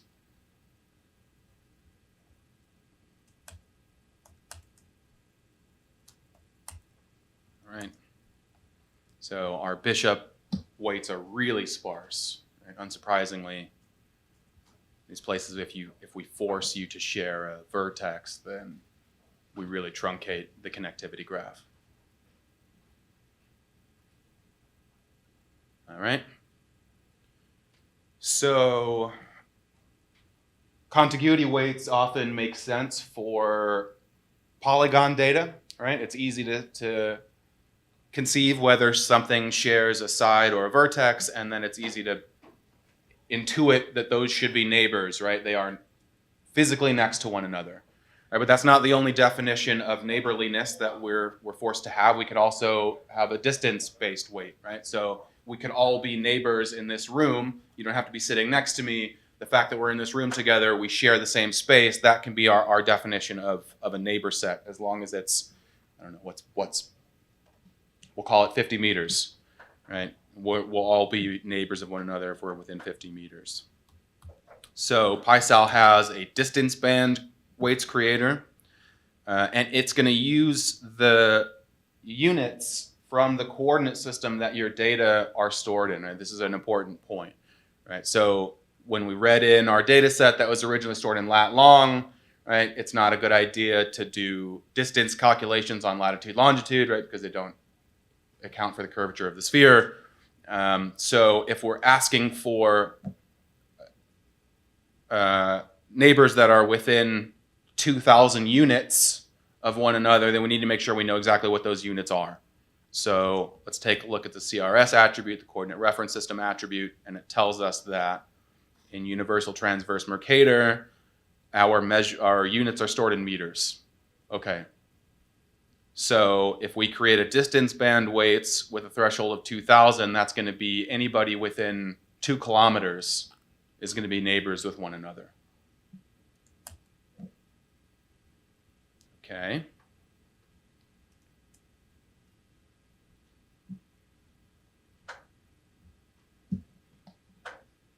Now this is interesting because we talked already about the heterogeneity and the size of these tracts, right? So that introduces a lot of heterogeneity in the weights. Those rural massive tracts out on the eastern side don't have any other observations within 2 kilometers of them, so they don't have any neighbors. That's very different from the dense coastal regions in San Diego and Los Angeles, where the tracts are really small, and they may have several neighbors inside the 2 kilometer threshold. And there's no right or wrong version of a spatial weights matrix, right? This is dependent on the question that you want to ask of the data, how you want to operationalize who's a neighbor of whom. Yeah. Yes, so this is the centroid. And when you have polygon data and you ask for a distance band weights, we have to condense you down to some, where do we measure from? Is it the furthest point? Is it the nearest point? And we abstract that to be the mathematical center of the polygon. So that's where we always start from. Now, distance band weights are particularly useful for when you have point data, right? Like we talked about before, contiguity often makes sense for polygons, but if we were building a weights matrix on our locations of behavioral health clinics, for example, right? We could create a set of contiguity weights, but that works by creating a Voronoi tessellation in an intermediate step. So you can create adjacency by tessellating the point space, but often if you've got like point data, it makes more sense to use distance band weights. All right. Now, there are some cases when a weights structure like this will cause problems, right? Because lots of our observations here don't have any neighbors. So if we want a slightly more flexible version of a weights matrix that's not defined by contiguity, we can use the k nearest neighbors. And we'll go through two different things here. So in the event that your data are not projected and you're operating on latitude, longitude, then you need to make sure that you pass the radius as the great sphere distance on the Earth, right? The Earth is round, so PySal can account for that internally. If it knows that your data are already measured in latitude, longitude, it can do the math appropriately to approximate how far away things are. In general, I recommend against having to use that. It's better to operate on projected coordinates. So just be in the habit of projecting your data into a coordinate system that's appropriate. But if you can't, then we can still account for this. And we're going to show you the difference between if you do and don't account for the Earth's curvature. So first we'll create a weights matrix that's called KNN8 bad, right? If we ignore the Earth's curvature, here are our k nearest neighbors, our 8 nearest neighbors for each observation. Okay, and there's the histogram. All right, and then we're going to pass in the actual radius using the great circle distance. And we'll create the same weights matrix from the same data, but this time we're going to measure distance appropriately. And if we take a look at observation 1487, you can see that some of its neighbors are the same, but not all of them. Right? In particular, these last two are different. So if we ignore the curvature of the Earth, then we're going to define our neighbor set incorrectly.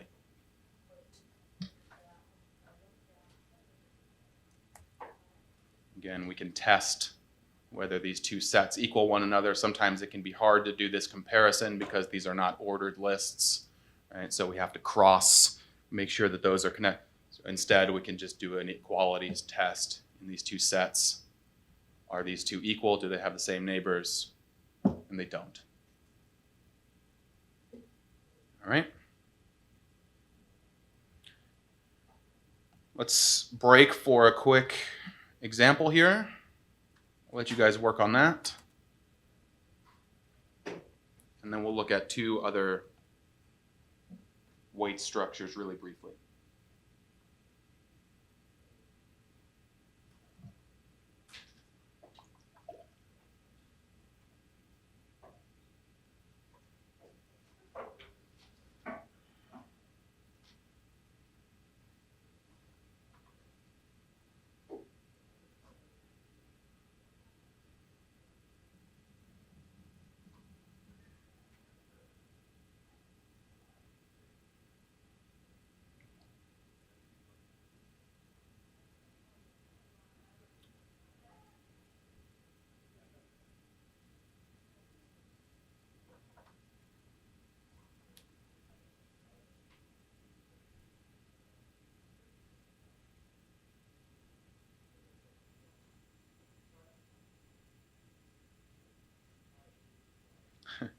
Serge wants us to know that he is available on the Slack in case anybody has questions.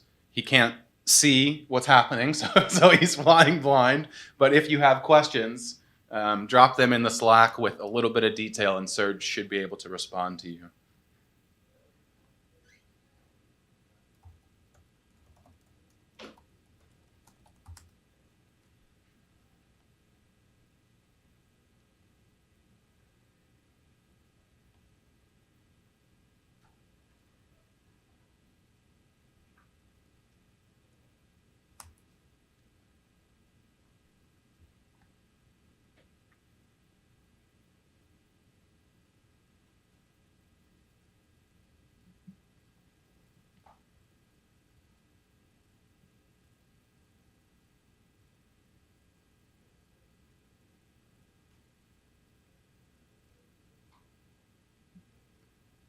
So there are several different ways you could do this, obviously.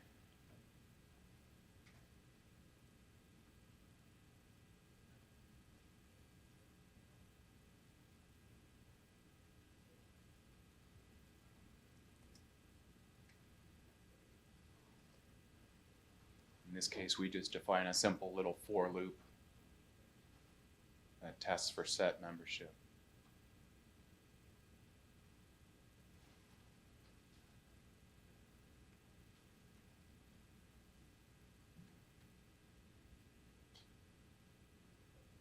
Turns out 2% of the tracks have incorrect root neighbors if we ignore the curvature of the Earth.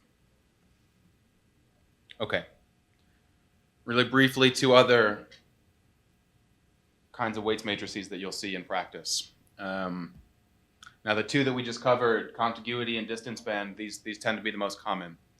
But another data structure that you might come across is a kernel-based weight. And this is when the actual concept of weights gets activated, right? Because you might want to discount for distance.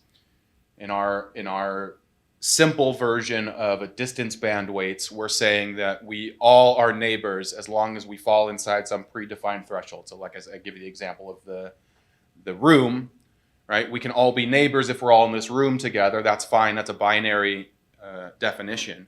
But then we also might want to allow that to have a little bit more nuance, right? So the folks here in the first row are closer to me. We might be closer neighbors than the folks in the back row, right? And we might want to account for the fact that there is this distance decay in our neighbor relationship. So the first law of geography is that everything is related to everything else. But near things are more related than distant things. It's called Tobler's first law. And so the idea of a kernel weight is to try and encapsulate that idea, right? So we can be neighbors, but we're more neighbors if we're close together. And we're still neighbors if we're far apart. But like if you live on the edge of the block, we are a little bit less neighborly. That's the idea. And you create these just like we've done with the others. So we'll create a new object called kernel weights. We'll do a kernel from data frame. We give it the data frame. We give it a k. So there are two ways we could parameterize kernel weights. We can do them based on a distance, or we can do them based on the k nearest neighbors. So here we'll say, give us the 10 nearest neighbors, and then we need a weighting function to apply the weights as we move further out. So we can do a simple linear decay, we can do a Gaussian decay, and there are, I want to say 2 or 3 other different decay functions. You can create your own if you really care about it. But the idea is that you might want a different weighting function for folks that are far away to help discount for space.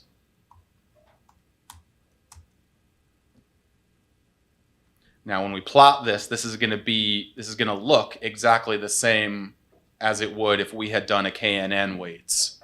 Right? This graph is just showing us the binary connectivity between neighbors. It's not showing us the quantity of that connection, right? But in this case, we actually do have, oops.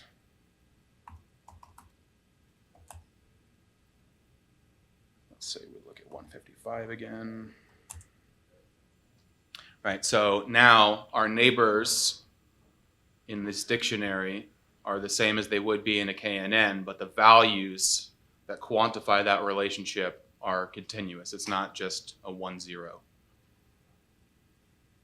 And that's how we can account for observations further away counting less in our model, for example.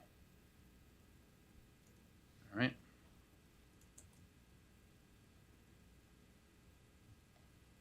So this is showing the kernel bandwidth, right? Because we didn't use a fixed bandwidth because we used a KNN in the kernel. This is showing how far, on average, these each unit has to travel out before it hits its K. So as we knew out here in the rural areas, because these tracks are so big, you've got to travel a really long distance before you can hit 10 neighbors. And that the opposite is true of downtown Los Angeles, right? You hit 10 neighbors really fast because the tracks are small and close together. Okay, the other thing that you might want to do are block weights. So these are, we'll do a quick example here. So we'll split the region into quadrants. First, we'll grab the total bounds, cut them in two. That'll give us basically a cross in the middle of the region. And we can use those to define quadrants. So if you are west of our central meridian or east, you're going to be in different quads. And then we do the same thing for the horizontal. And then once we have that structure, we can ask for block weights.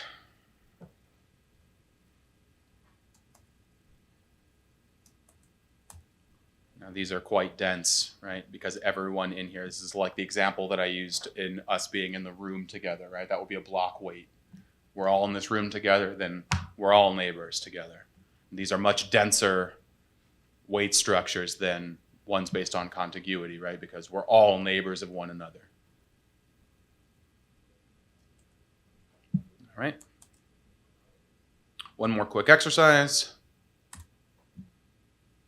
Quick question, while starting on that, what context would you use these? So it depends on the question that you want to ask. So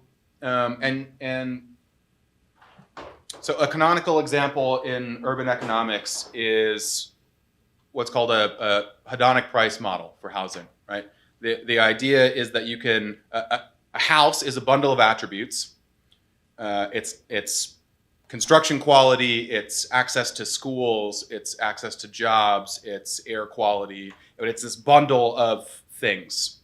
And the price is the composite aggregate of all of those features of a house. And you can't observe the individual prices that people value of better quality construction or being in a better school district. All you can observe is the total housing price.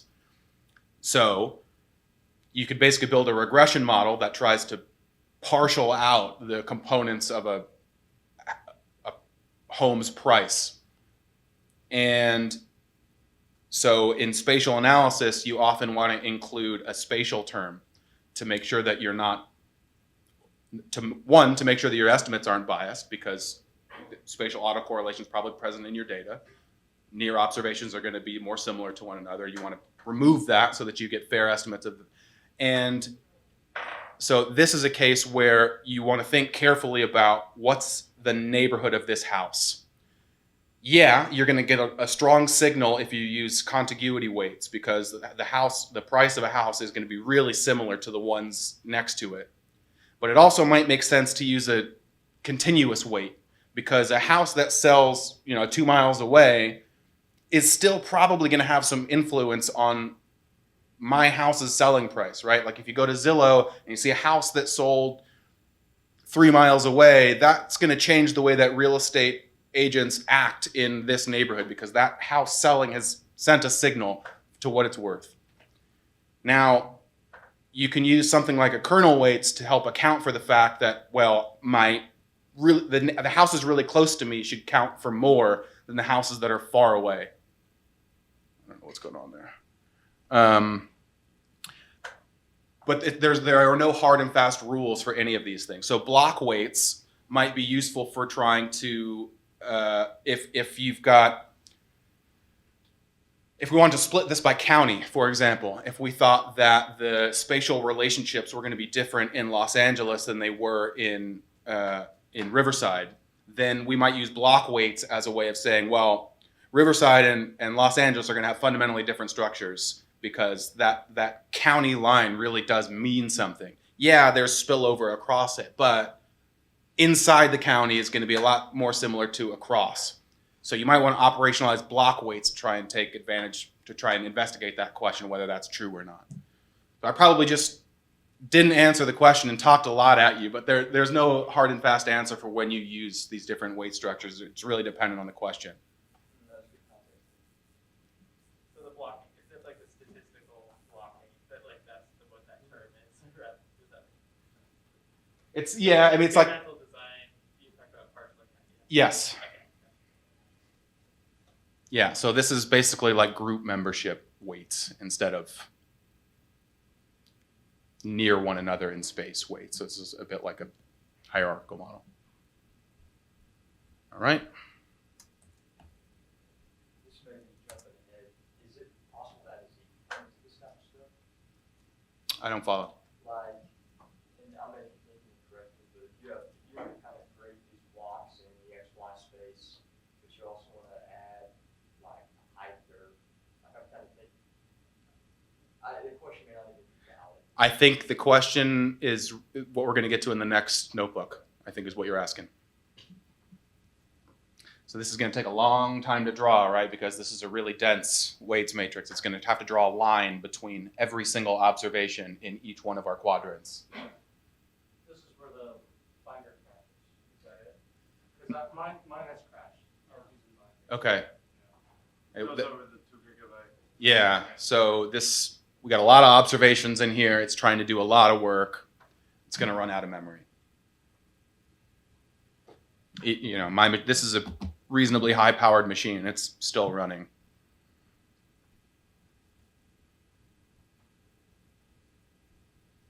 All right, so now we're at 10. Let's take another short break. And then when we come back, we're going to do spatial autocorrelation. We're gonna skip the weights disparities notebook because it's relatively short, and I think the content in the other ones is going to be a little bit more compelling. So we're going to jump directly to 4 after the break.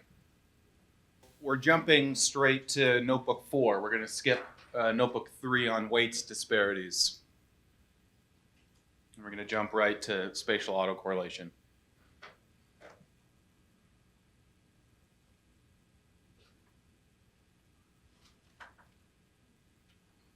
So thus far, we've talked a lot about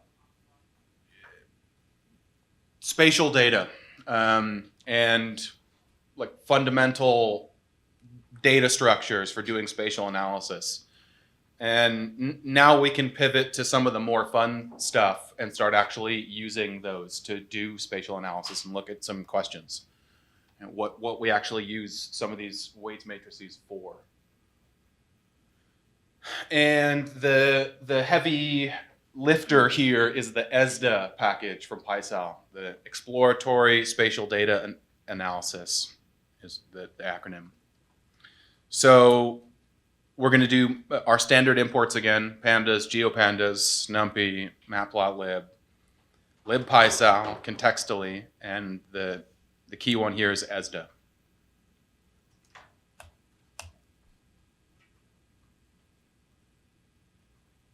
I always forget how disorienting this is. I could try and clear all the cells so that there's actually something happening on the screen when I'm going through this and it's not all canned.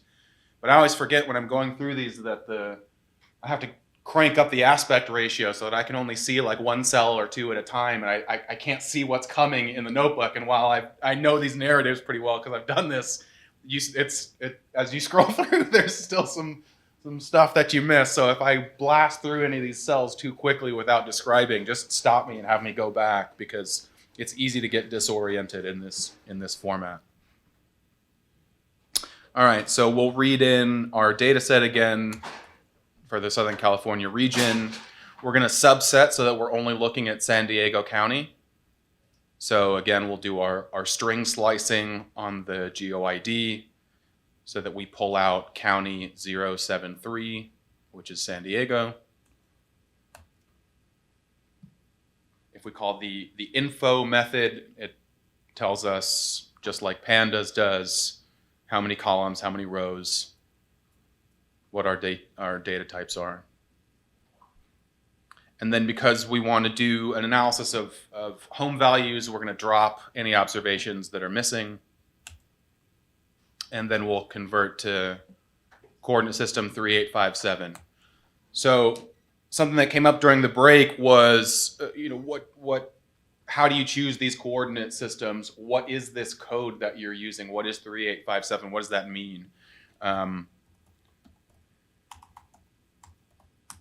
Coordinates, I am not an expert in coordinate systems, right? That is an entire field of earth science unto itself. But if you want some background on coordinate systems and what is appropriate in certain places, epsg.io is a good place to go find an appropriate coordinate system for your region. And I'll just leave it there. There are a few different systems that are worth being aware of. In the US, we've got something called the state plane system. So every state creates its own projected coordinate system that is good for using in that state. Some states have more than one. California's big enough that it needs two to be accurate. And then another system that we've also used in the workflow so far is the UTM zones, and that's a global system, so that they slice the globe into columns basically, and each one of them gets a number all around the globe. And there's a north and a south, and those are often good coordinate systems to use. There is a little trick in GeoPandas. GeoPandas has a method. We're going to use it later, but I'll just tell you now. There's a method called estimate UTM CRS on a geodata frame, and that will look if your coordinates are if your data is in latitude longitude, it will make an educated guess as to the best UTM zone for your data. So it's a really good first approximation for getting a good projected coordinate system. It's not always perfect, it's not foolproof, but it's a good place to start. So I keep using 3857, which is Web Mercator. It's good for displaying maps. It's not good for doing spatial analysis, but it will create a Google Map style graphic that you're familiar with. So that's why I continue to use this one. And these codes are shorthand for all of these different regions of the world. Eventually, you get to know a handful of them by heart. 4326, 3857, that stuff. Yeah, I see the GIS folks in here giving me the nods, yeah. All right. So just quick, let's plot our data, make sure these are what we think they are. Here are our home values in San Diego. Okay. Now again, we haven't given this a color scheme, so it's just doing a straight linear interpolation on our values here to give the color. And that is, like we talked about before, often not ideal. So let's add in a quick couple arguments here. Scheme, quantiles, K8, oops. And that gives us a little bit better sense, right? It's not the housing price distribution is not well depicted by the straight linear interpolation. Okay, here's roughly what it looks like. Got a right skew here. Let's make a little bit better map. Okay, so this time we've added a title. We've changed the color scheme to green-blue. Now it's clear that we are looking at home prices in quintiles where darker values are more expensive. Okay. In general, it looks like we would expect the coastal regions tend to be more expensive. But one of the things you notice when you're looking at this map is that your eyes are drawn to these different patterns that emerge, right? So it looks like there is this big block of blue here. It looks like there's this much cheaper area in the southern part of the region, right? Intuitively, these look like patterns that we can observe in this map, but as I'm sure I don't have to tell all of you, right, our brains can deceive us quite often, and we may be lighting up on patterns that look like they're here in this map that may not be borne out in the numbers. So understanding spatial autocorrelation is a way of making sure or testing whether the patterns that we think are obvious in this map are actually played out in the underlying data. So I think I tried to summarize that paragraph. I'll let you read it in case I didn't do it perfectly. So to start exploring these patterns, we're going to rely on our spatial weights matrices, and then we're going to rely on this concept of spatial autocorrelation. So the first thing that we want to understand is how similar are attributes of these tracts in space, right? Does it tend to be that the value of a home is similar in observations that are close to one another, right? If we expect that the first law of geography is true, then we would expect that nearby observations are going to be more similar than far ones. We need some way of quantifying that. So first, we'll create a Queen weights matrix from our San Diego tract data. And then we're going to rely on this concept of a spatial lag, which is basically the average of your neighbor's values, right? This is a pure sum, but we talked about before in the weights matrix notebook that often you row standardize your weights, right? So each observation is instead of a sum, a row weighted sum, this becomes an average essentially. All right. So here we are mapping the spatial lag of home values, right? So this is the average of your neighbors because we've already row standardized our data. And this map magnifies the patterns that we thought we saw in our first map, right? If I scroll up and look at the raw housing price map, and then we scroll down and look at the lag, right? We see basically the same signal, but a stronger one. Right? And as we said before, right, this tends to enhance the impression value similarity, right? It's a local smoother. We are, instead of plotting the actual value, we're plotting the average of the nearby values, right? So we're sort of smoothing this data out in space. Let's plot these next to each other so we can see what's going on. Right, the map on the right looks like a exaggerated version of the map on the left. Okay, so it looks like our intuition of the map pattern here is probably right, but we want a way of testing that. We want a way of we want to put a metric to that pattern.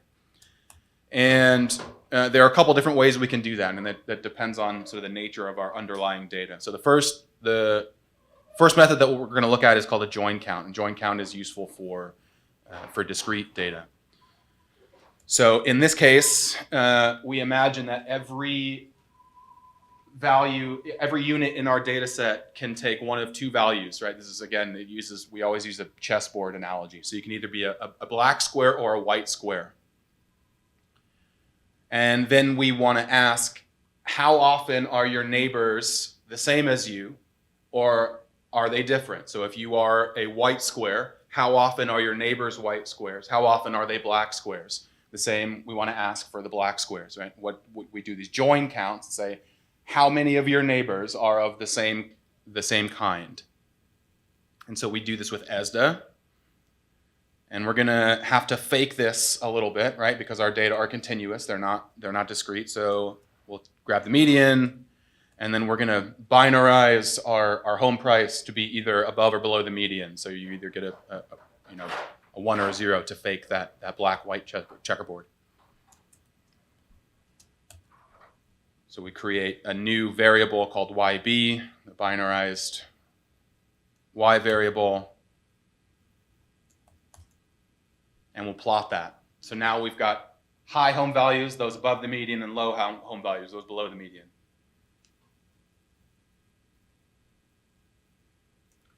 And again, we want to ask questions about black versus white in this map. How often are white observations grouped together? How often are black observations grouped together? If we've got 308 black polygons, how many, under an assumption of a random spatial distribution, how many times would we expect that a black unit has black neighbors? And the same true of the white units. And we do this with a join count. So we create a new variable called JC, and that is from the ESDA module, the function, the submodule join counts, and then the class join counts. We give it our attribute, YB, that we created, and we give it our queen weights object, WQ.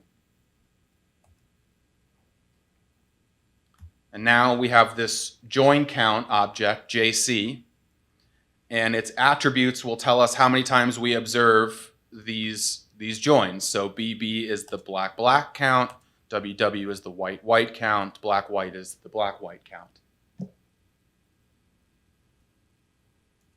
Right, obviously, if we count all those up, those should equal the number of joins in our data set. Luckily enough, it does. And so what we want to ask is, does our observed join count for the black-black statistic, is that significantly different from what we would expect at random if these black and white observations are scattered at random through the map? And the way that we do this is based on permutational inference. So we shuffle basically the neighbors, and we say you could be neighbors of anyone.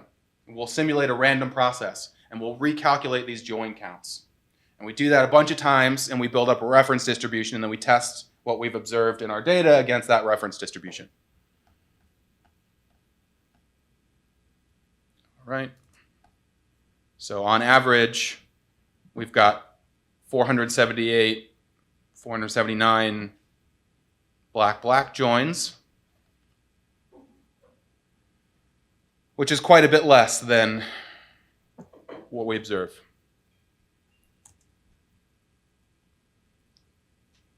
So our observed measure is up here in the 700s, but our average from the simulations is 430, 438. And you can see how tight this distribution is around our focal measure. So it's pretty strong evidence that we've got a map pattern here, right? It's more common in our data to have black-black joins than we would observe under a random process. And we can give you the pseudo p-values, the simulated p-values, and this just from this test and the psim BB attribute. Okay, so that's useful, but often our data are not just binary, right? We don't operate on a checkerboard. Often we've got something like home values, right, that are continuous. So there is another statistic that we want to use called Moran's I. And as you would expect, Moran's I quantifies the autocorrelation in continuous variables in space. And we do this exactly the same way we did our join counts. We're going to create a new variable called MI from ESDA in the Moran module, the Moran class, and we give it Y, which is just our home values. And again, our spatial weights matrix, WQ. And that I, capital I, stores our Moran's I statistic. Now, again, we don't know what that value means. This is, 0.67 autocorrelation of, this is the correlation between a unit and its neighbor. So 0.67, that's quite a strong correlation in space, but we don't know whether that correlation is meaningful, right? We don't know whether it's different from a random process, and we can test this again using permutational inference. So on the right, you've got the slope. So the slope of this line is the coefficient of your Moran's I. The correlation between a unit and its spatial lag, right? The slope of that line gives you your Moran's I statistic. So that's a 0.68. And on the left, you've got our simulated reference distribution. That's what happens if we shuffle everyone's neighbors, we recalculate Moran's I, and we do this a bunch of times. This is the autocorrelation that we observed. None, essentially, right? And it's pretty tightly distributed around none. But our data have a Moran's I of 0.68. It's pretty easy to reject this null, right? We fall way, way outside of this distribution. So it's pretty clear we've got a strong spatial autocorrelation signal in these data. Yeah? Should you do this analysis before deciding whether you should use a spatial lag visualization?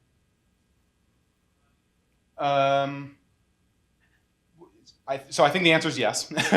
You want to do these analyses just about any time you want to.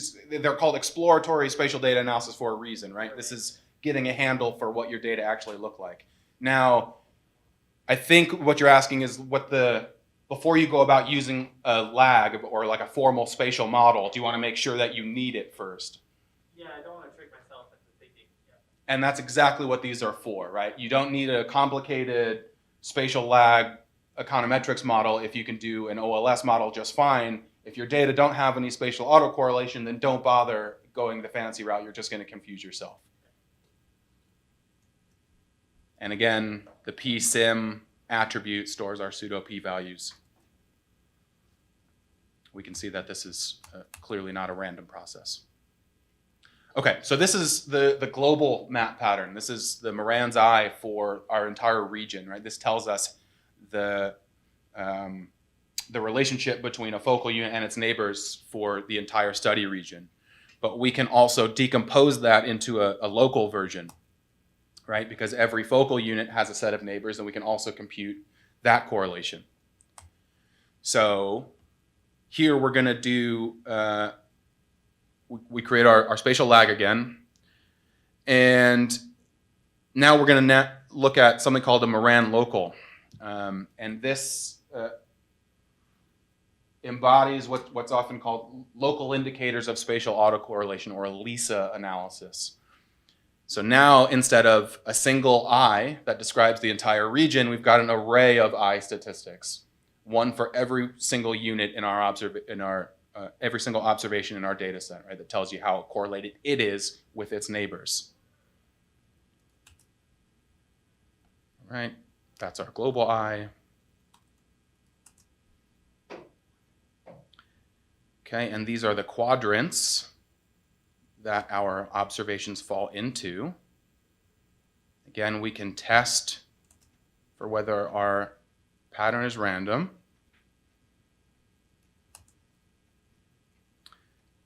And now we're going to do a different kind of Moran scatter plot. So now, instead of simply showing the price versus its spatial lag, we color the observations by the quadrant and whether they're significant or not. So these red ones up here are significant observations that are high. So these are high home values surrounded by other high home values. Right, at the opposite side, you've got the yellows here that are low. These are cold spots. And the really interesting cases are in the diagonals here. That's where you have either what we call diamonds and donuts, right? You either got a diamond in the rough, high values surrounded by low values, or you've got a donut, right? A hole surrounded by lots of rich sugary stuff. And these get to be our really interesting cases for trying to parse out what's happening in our region. So like I said, sometimes I beat the narrative because I can't see it coming. So as you can see here, we basically distinguish these 4 different kinds based on which quadrant they fall in this plot. Again, we can use our S-plot visualization methods. Here, like I said before, a local indicator of spatial autocorrelation. In ESDA, we tend to call it local Moran. In S-plot, we often call it LISA. These are basically analogous and interchangeable terms for the same thing. We're doing a local analysis of Moran coefficients, basically. And this time we can plot it. So just as we thought before, scroll up.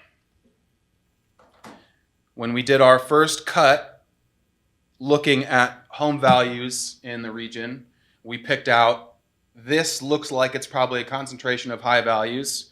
This looks like it's probably a concentration of low values. And our LISA analysis tells us that that is indeed the case, right? Those red areas are places that are contiguous and have high values. These are hot spots. Our blue areas are cold spots. We have one low high here. I guess we've got 2. So if you are, 3. So if you're looking for a bargain and you want to flip a house, this would suggest that these light blue places might be a steal, right? These are places that are prices are deflated relative to their local context.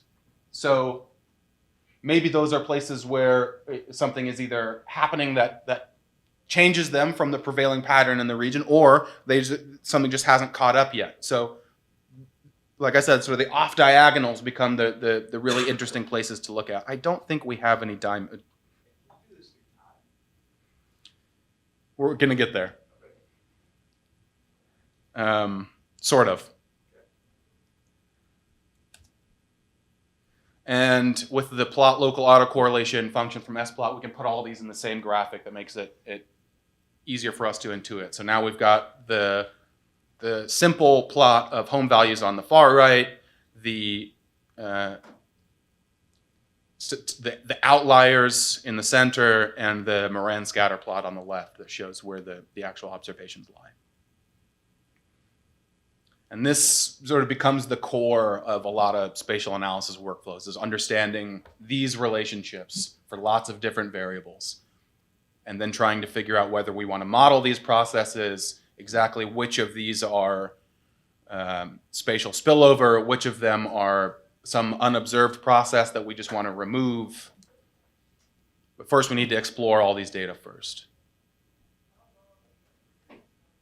Any questions? All right.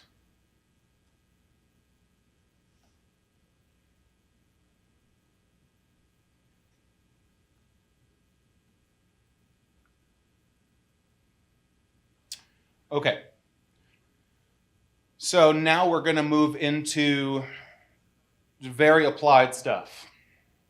We've gotten through data structures, we've gotten through exploratory spatial analysis, and now it's, well, how do geographers and spatial social scientists writ large use these things to think about neighborhoods or neighborhood change or the composition of a city and how it evolves over time.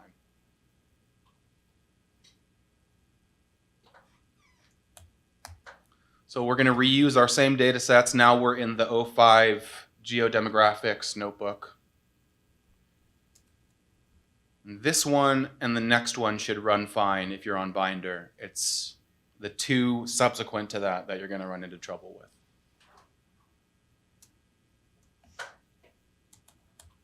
Okay, so we read in Southern California again.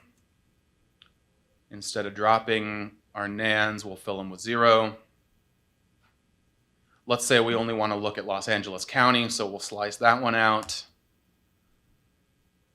We'll create a queen data frame. And then to make things simple, we're going to remove Catalina and Coronado Islands because we know that they cause problems because they're not connected, right? We saw in the spatial weights notebooks how those got funky. But here we can use that component label to grab only the ones that we need, right? We know that the fully connected observations are all in component 0, so we're going to throw away components 1 and 2. That leaves us with just the landmass that's connected to the rest of the country.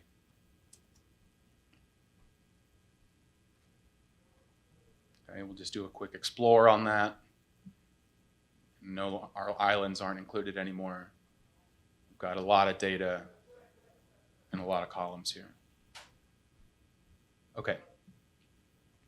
So geodemographic analysis is basically the application of cluster analysis to spatial data and trying to understand how patterns emerge in space.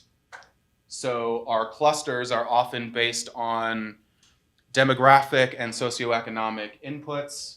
The idea in geography and in sociology, where this tradition comes from 50 years ago, was that American cities by and large are really segregated along lines of race and class. And they wanted to understand, one, were those patterns consistent across places? Does Chicago look like Los Angeles? Is it a core versus periphery conversation, or is it an east versus west? And then they wanted to understand, well, are these dimensions that tend to divide cities, do they change over time?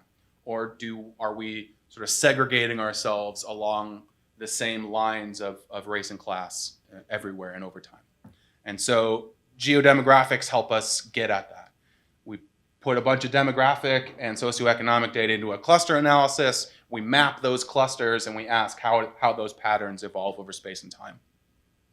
So these are used all the time in academic research, but they're also used all the time in industry. So there are products put out by folks like Esri. I think Esri, if you do GIS work, you're probably familiar with Esri, a big mapping company. And they have a product called Tapestry, I think it's called, where they basically do this and then they create a product and they'll sell it. Because these geodemographic classifications can be really predictive of people's behavior inside each of these units, right? So this is a little bit like spatial feature engineering, if you want to put this into some other predictive model.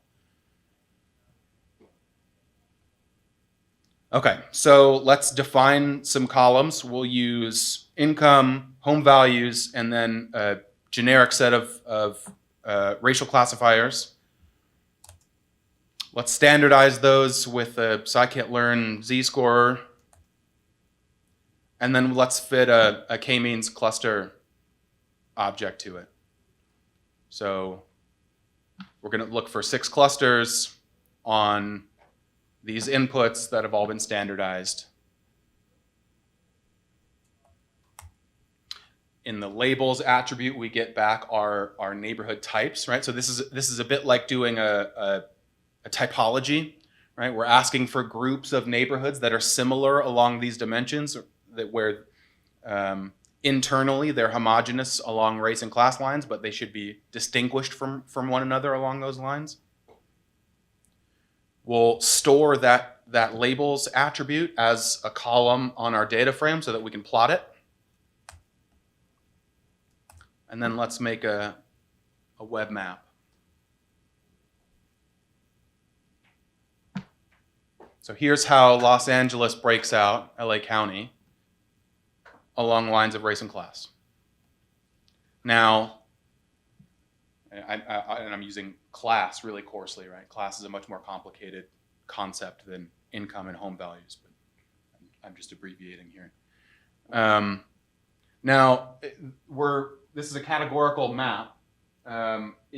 We don't know what any of these colors mean just yet, but if you are familiar with the geography of Southern California or of Los Angeles County, you might be able to intuit roughly what these clusters correspond with. These places along the coast, these are going to be really, really wealthy, rich areas with really expensive homes, right? This is some of the most expensive real estate in the country. And we expect that that's probably going to look quite a bit different from rural Los Angeles, and we know that that looks very different from the way that segregation has shaped its core. So the next thing we might want to ask is, well, what does each of these colors mean? Right? We've got our clusters, we see where they are in space, but what characterizes them?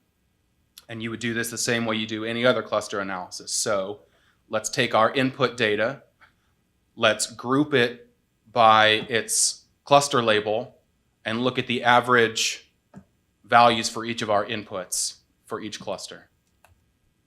And often, right, what you're trying to do here is look for the distinguishing factor in these clusters, right? What is the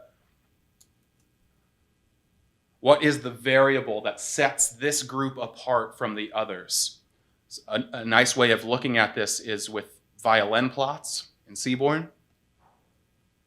This is relatively easy to set up. We create a new subplot object, and then we're going to iterate over our different axes here. Each one we put a violin plot using our input columns, and we want to see how those are distributed, right? So if you're not familiar with the violin plot, this is like a kernel density estimate that's been rotated and then mirrored across its axis, right? So the places where it's fat, that's where you have a lot of observations. Where it's skinny, you have very few observations. Got a silly question. Go for it. In terms of standardizing colors between each different package. It's hard. Is there any, yeah, is there any, you know? So I don't have a good automated way of doing that right now. So the best way would be to map them with like a dictionary or something, and that's doable. It just takes some coding. Yeah, I didn't know if there was like, yeah, to this. I wish. In case anybody here wants to create a killer package that'll do this mapping. Color mapping between different packages. If you notice, the violin plots are actually different colored than the map plot. It seems silly, but whenever you're displaying it to people that don't do any of this, they're like, why doesn't the blue mean? Wait, blue no, means green that. is right there. Yeah, why is this not that? So that's the.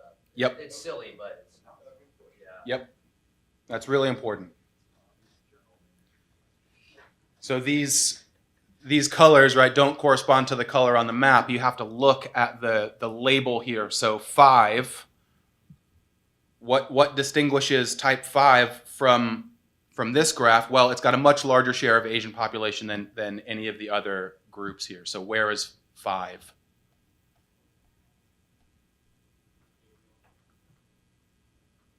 Five is going to be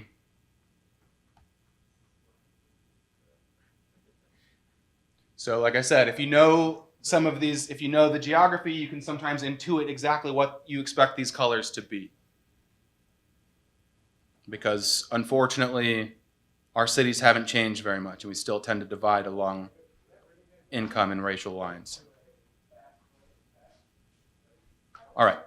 Yeah.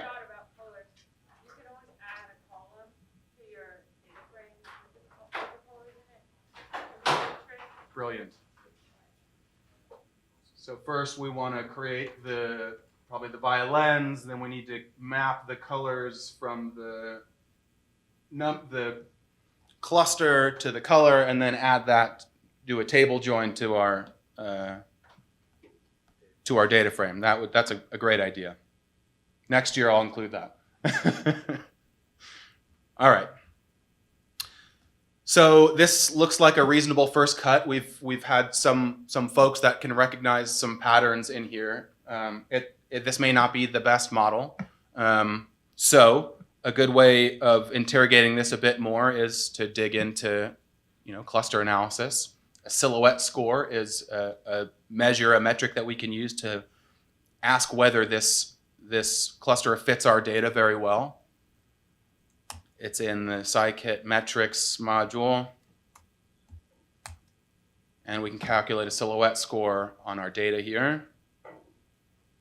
Okay, that's interesting. But can we do better than that, right? Let's crank up our K. Let's look for more groups. Now, there's a tension here, right? Because what we are trying to do is summarize this place, right? Summarize this geography into a set of categories that makes sense. If we include 600 categories, that's not useful, right? Then we might as well just look at each individual tract. We don't get any summary information out of that. But if we have too few categories and we oversimplify the problem, then that's not telling us anything either. So it's sort of balancing act in determining the K parameter that gives us some insight into the region that we're interested in, but isn't so precise that it requires a bespoke analysis of every single unit, right? This is not unique to spatial analysis. This is just like any other clustering analysis you might be doing. Okay, so again, we're all just at this point. It's just cluster analysis, and then we're mapping the results. We can play with different clusterers. So let's look at affinity propagation. Another cluster from scikit, and we'll plot the results.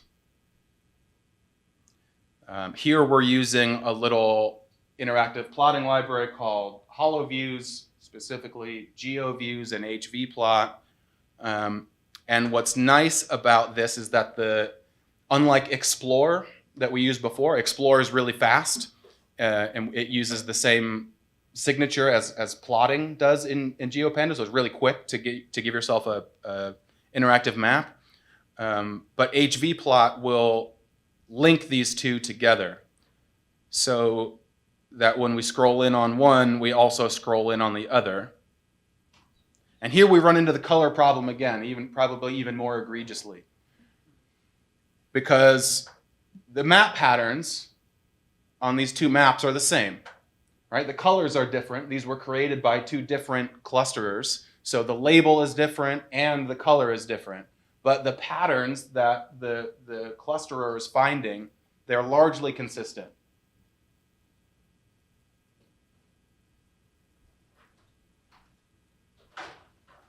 So we need some way of a meta model to map all of this stuff. All right. So this is interesting. This is a good way of summarizing a place. This is a good way of getting to know so the socioeconomic geography of a place if you're unfamiliar with it. But so far, we haven't included anything spatial, right? This is just scikit that we're just attaching the results to a geodata frame and plotting them. And basically, all of the spatial autocorrelation just sort of falls out, right? We see these groups of discrete values that cluster together in space. So clearly, there are some spatial patterns here. If we think back to the other notebooks, what kind of method might we use to interrogate whether these are random in space? It's not in this notebook, but because these are discrete data, we could use something like a join count statistic for each of our input classes to figure out whether each class uniquely is different from a random process. Another way we could incorporate space is to force it as an input to the clustering process, right? So the way we've been looking at it now is create us some clusters, and then we will analyze the results from a spatial framework. Alternatively, we could say, okay, find me groups of observations that are the same, but they can only be assigned to a cluster if they're contiguous. So this is regionalization. Find me groups of observations that are the same, but also are all touching one another. And to do that, we need a weights matrix, right? That's what defines the contiguity between our observations. So we'll create a Queen weights matrix. We'll do another cluster solution. This time we'll use Ward. This is cheating because the Ward clustering in scikit allows you to specify a connectivity matrix right inside the method. So I'll show you this in just a second. So first we're going to create the aspatial version. This is the geodemographic typology. Here are our Ward labels, our hierarchical clustering labels. Again, we see lots of the same patterns.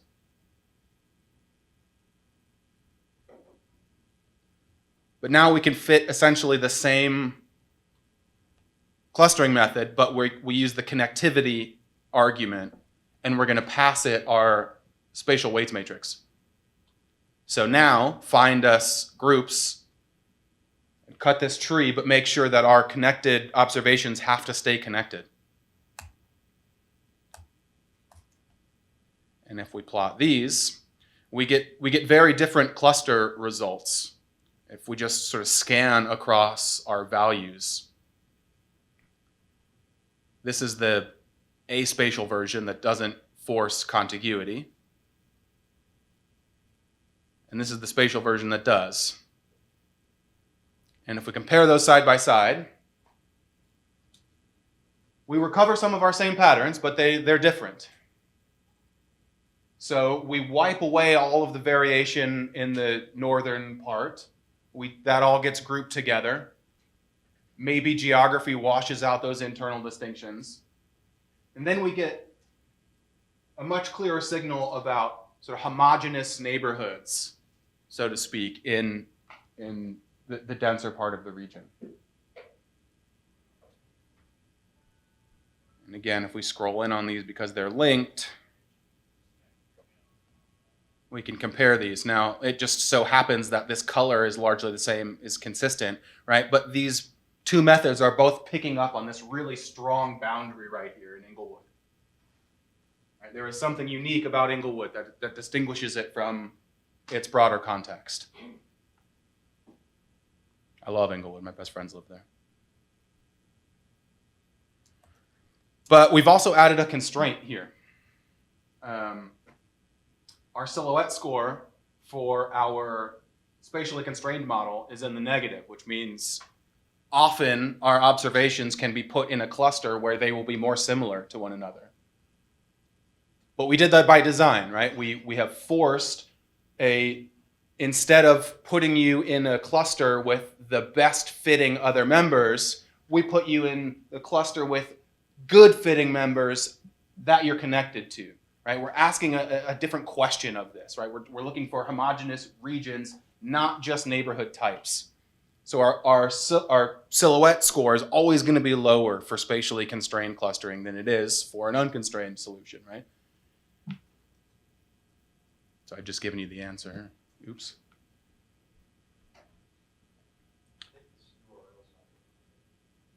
What's that? This one?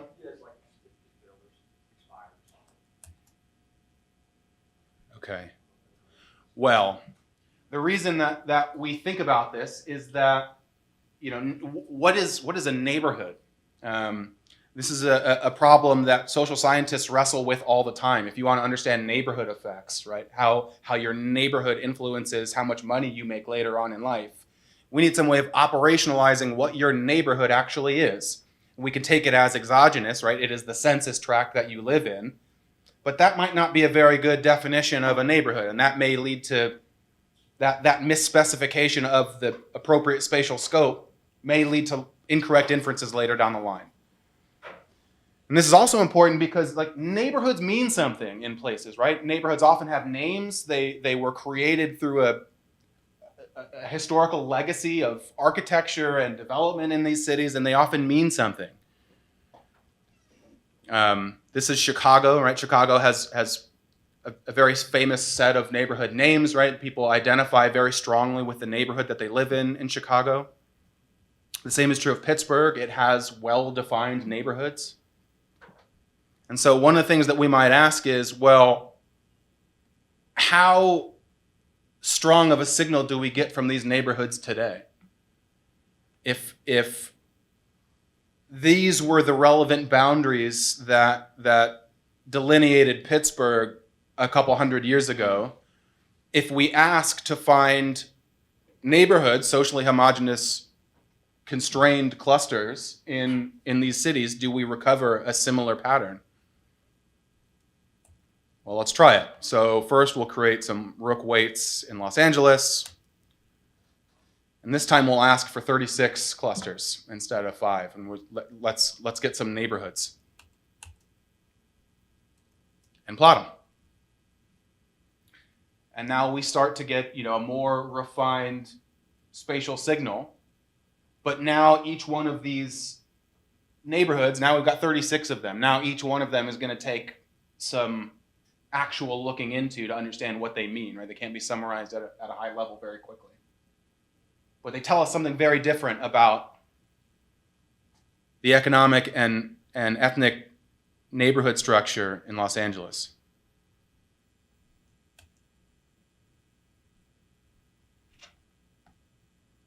It's the same thing, yeah. So this is the interactive version. What's interesting is that there are some neighborhoods that are entirely surrounded by others, right? So Torrance shows up as its own spot that's completely surrounded by this other orange type in PV. The same is true of El Segundo. We might just be picking up the Tribe Called Quest legacy here, I'm not sure. But these are two different ways of using cluster analysis and spatial analysis to try and understand what's happening in regions. After this, we're going to look at segregation, and then after that, we're going to look at how these patterns evolve over time, which I think is what you were asking about. So I'll leave you a couple minutes to do these two exercises. Quick question on this. Yeah. Is it possible to start instead of just like the number of points, just say house price, and create clusters and create polygons off of the supervised created clusters? Sure, you could use just like with one variable.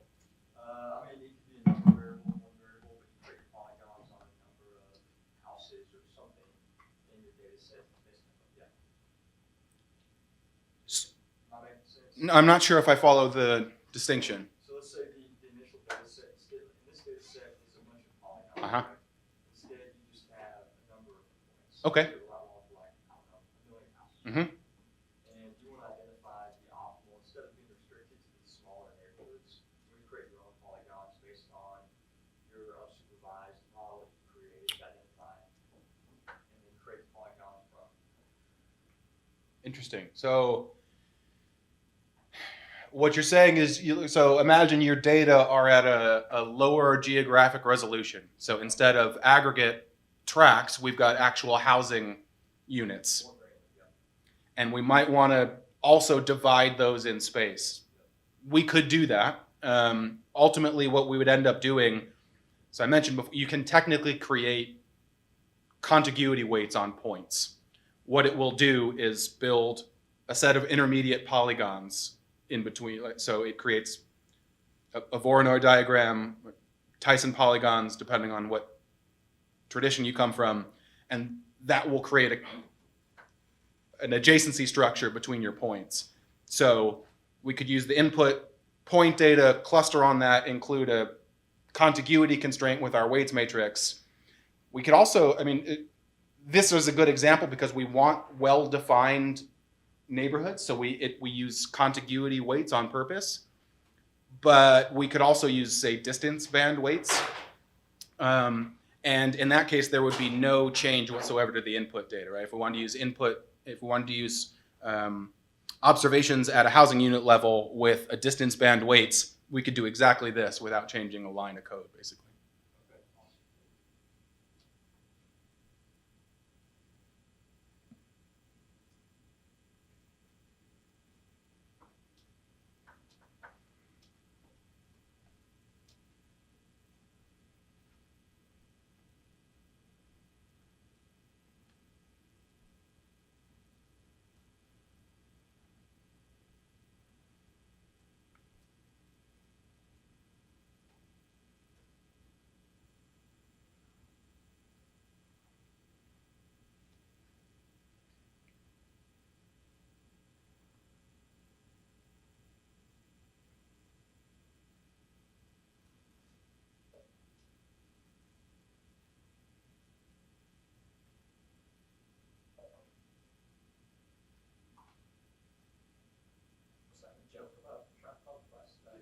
It was supposed to be.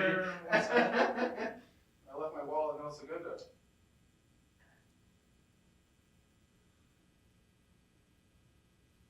It only counts as a joke if you solicit some laughs.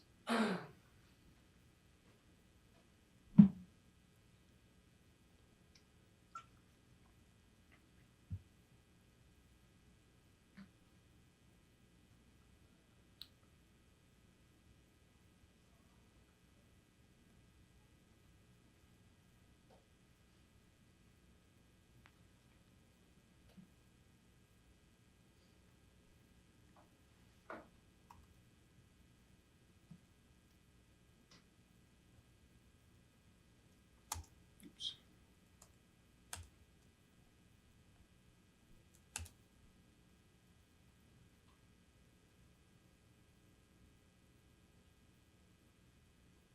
Again, if you want to jump to the solution, you can uncomment that cell and run it.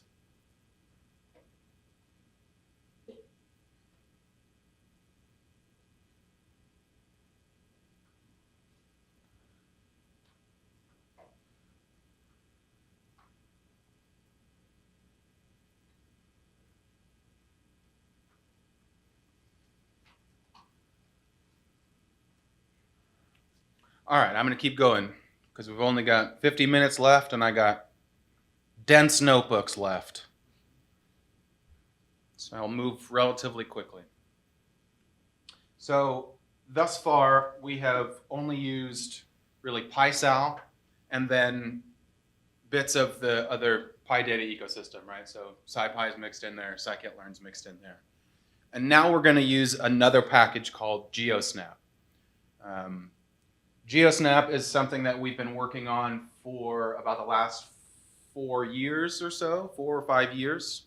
It started with an NSF grant to dig into some of these issues that we thought were important, and now it's gotten some continued support from the Bill and Melinda Gates Foundation, and it's under heavy active development. So some of the stuff that I'll walk through today is well documented in these notebooks, but I still need to update a lot of the tutorial documentation online. So the API docs for all of this are current and they're fine if you go look up the API docs. If you go look up the tutorial examples, they use an older API that will still work, but it's not the one that we're gonna go through today. All right.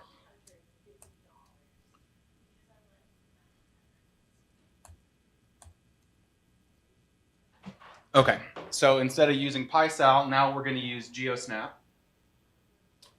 And the first thing that we will do is import its generic data store class. We only really put this together so that when we're teaching workshops, we can use a shared data set. If everyone's running on a shared cluster, for example, we don't need 200 different copies of the data. We just need the one that everybody can access. But here, just bring the class in and then instantiate it, and then we'll have access to lots and lots of built-in data sets that GeoSnap provides.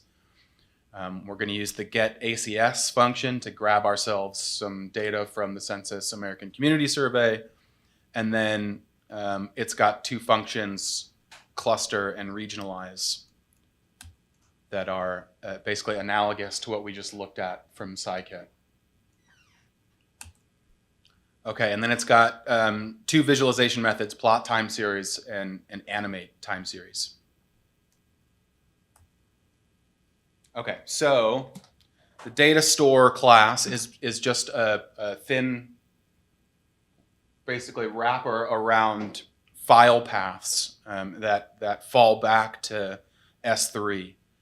So we have basically compiled a bunch of commonly used data sets in spatial analysis, especially for the spatial analysis of inequality, which is what my research team focuses on.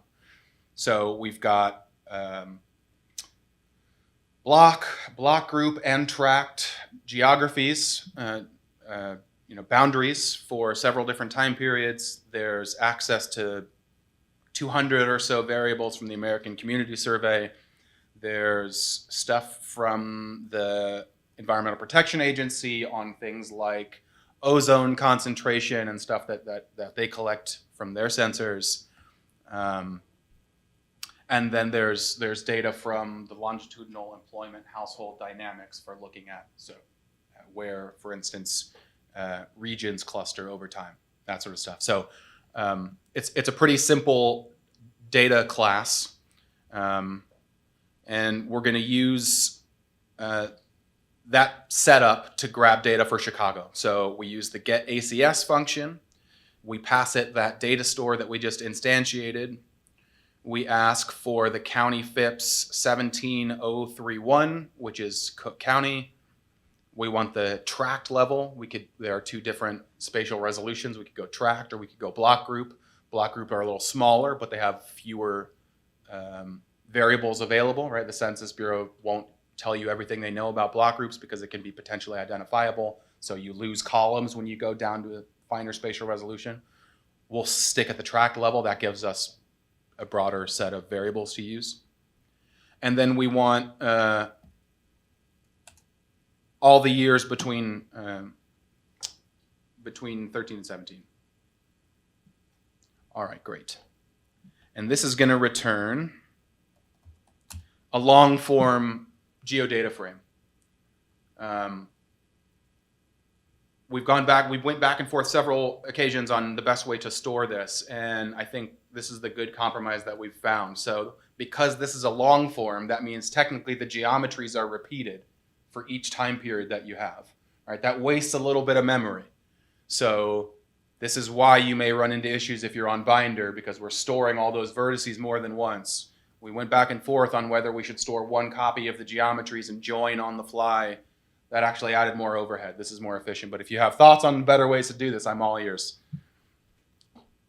So instead of a single set of census tracts for Chicago, like we looked at in the last notebook, now we've got 13, 14, 15, 16, 5 years of data all in one geodata frame together. So if this doesn't work for you, I think this Chicago data is somewhere in the... Is it local? Okay. What is the GPD? GeoPandas. Oh, okay. Did I not screw that import wrong at the top? It should be import GeoPandas as GPD. So that's the fallback to reading the local version? Yeah.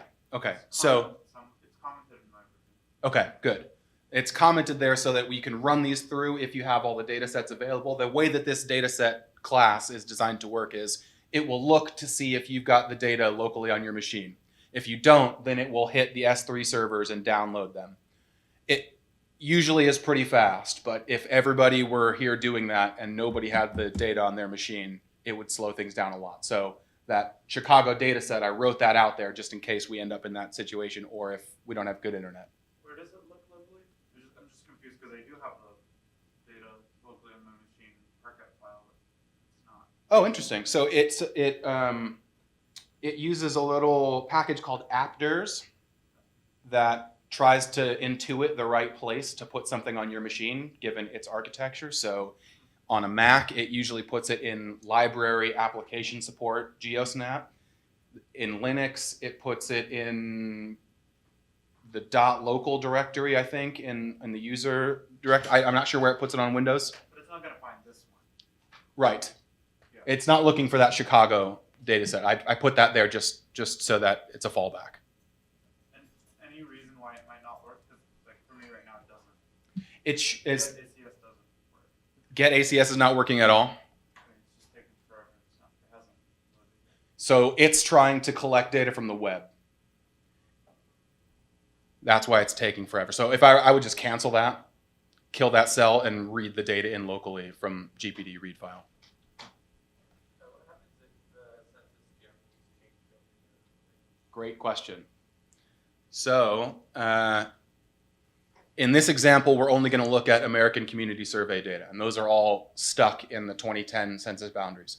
But, as my folks from the Census Bureau here know, with every decennial census, the census redraws its boundaries. So there is no one-to-one map of 1990 to 2000 to 2010. So GeoSnap has a harmonize function, where if you've got a long form and they have different variables, you pick which one you want to represent your data set and it will squash them down into that same, it'll use aerial interpolation basically to move you over. Under the hood, that's using PySal's Tobler package. So that'll give you more information on what that's doing. But because GeoSnap is designed to look at time series data, it's got that built in. We don't have to use that for the data that we're using.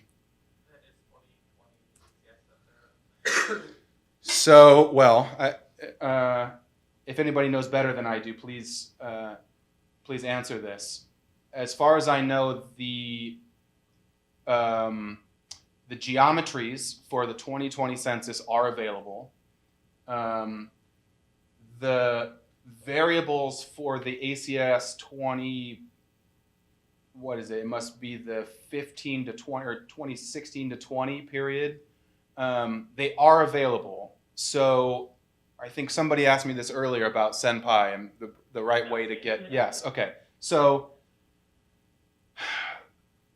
GeoSnap takes a different strategy because it recognizes that querying the census servers takes too long. And instead, what we do is every time there is a new year available, we go and grab all the data from their servers at once, compute all these intermediate variables, and then we send a backup to the cloud that is having a hard time resolving now. So I do that manually, basically as a once a year process to make sure that these data are always in good shape, and I just curate that manually myself because that's easier.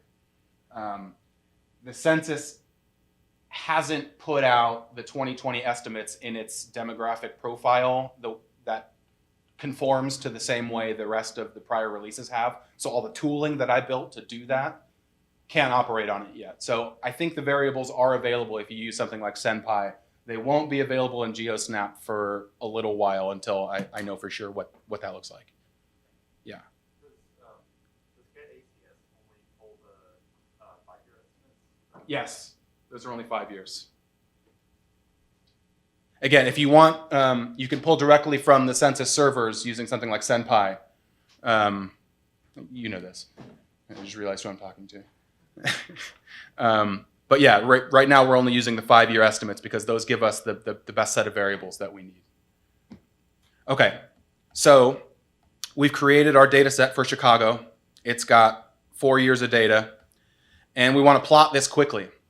GeoSnap gives us the plot time series function, which is useful because it's going to standardize these legends across space. If anybody looked at the thread that I sent in the Slack channel about user-defined classes, what brought that up was that somebody wanted to compare two maps next to one another.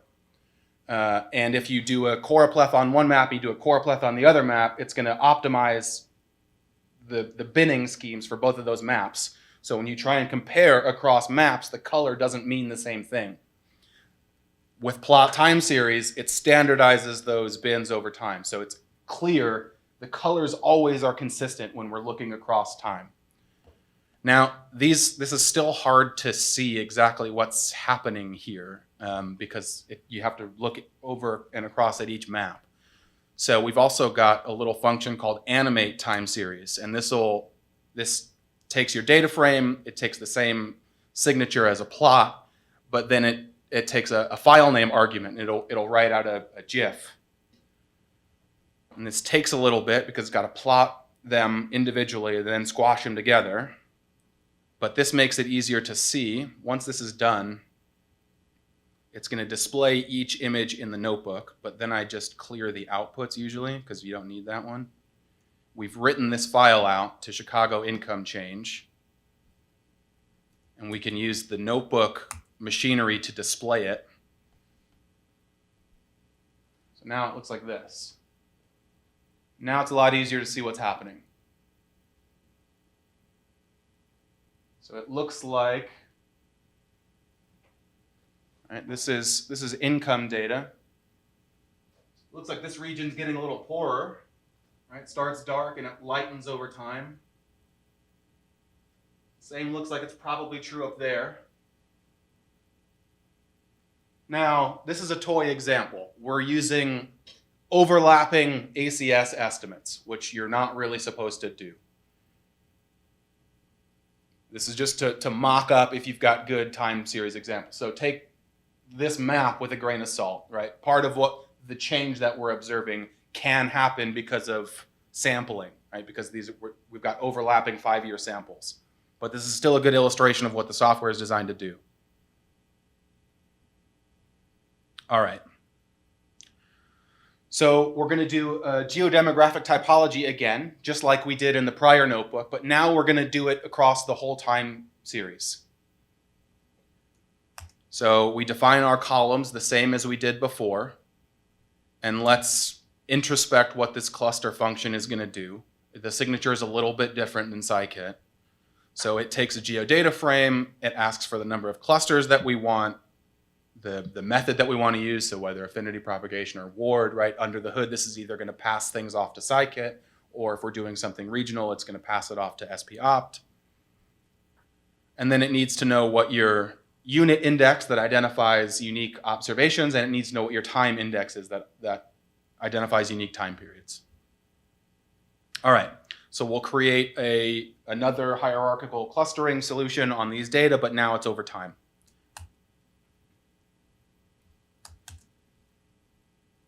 Okay, fast enough. And we've got, this time, we don't have to create the label column ourselves, right?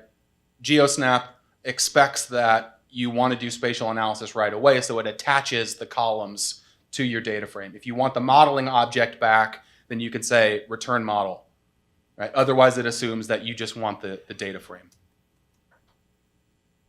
Again, we can plot this and animate it.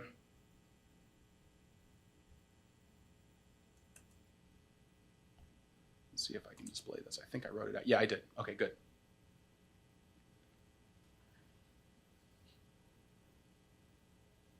Okay, so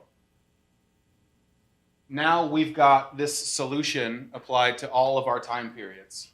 And what's important about this is that we have to pool all of our observations and fit the cluster model to all of them, right? We can't fit a cluster model to each time period and then look at changes, because then the meaning of those clusters is going to change for each solution, right? So we have to pool all the data together and then break it back apart by time.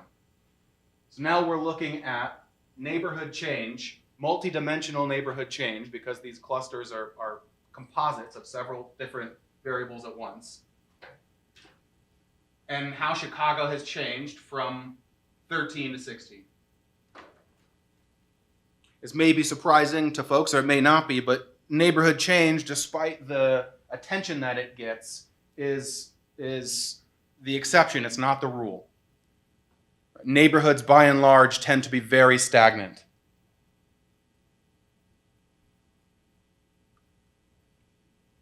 As I said before, if you want the model back, instead of just the data frame, then you pass return model.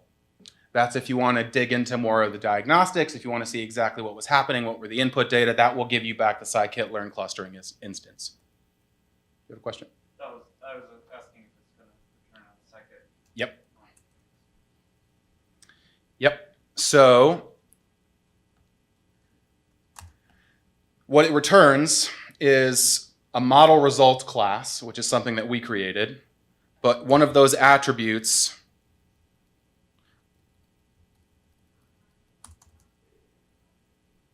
if you call the instance attribute of the model results, that gives you back the cluster that was used to fit.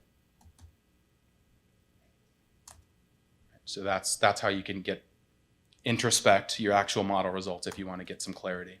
But this object that it gives back also has some useful properties itself.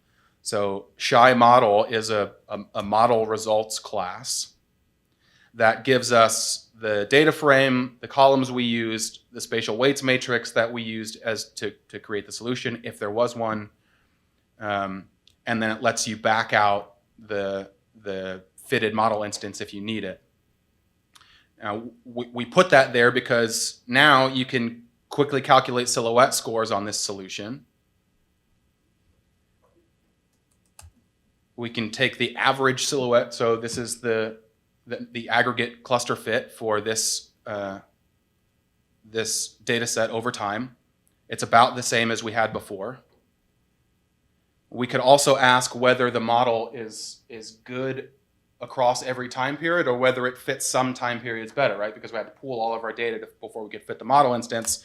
If we group by year and look at the silhouette score, you can see that it looks like that it's pretty consistent over time. That's good. If we had the model that didn't fit well in certain years, then that would suggest our model's not very good at telling us how this place changes, right? If your cluster assignments are all over the place in your final year, you didn't do a very good job of defining what those assignments were. All right. Then we can also look at neighborhood change. So we want a way of quantifying what we saw in that animated map of those neighborhood types changing into and out of different colors over time. So to get at that, we've got the model results class has an attribute called links. That's the local index of neighborhood change. And what the link quantifies is basically the share of times that a unit is classified with the same neighbors. So it's how often do you find yourself in the same neighborhood classification over time. So it's the intersection of your neighbors over the union of all possible neighbors that you've been assigned to over the time. And what this will show us, if we plot these, high values are places that have changed a lot. Low values are places that have changed very little. And this, we recover largely what we saw in our animated map, right? That when change happens, it's in these yellow places. That tends to be disperse.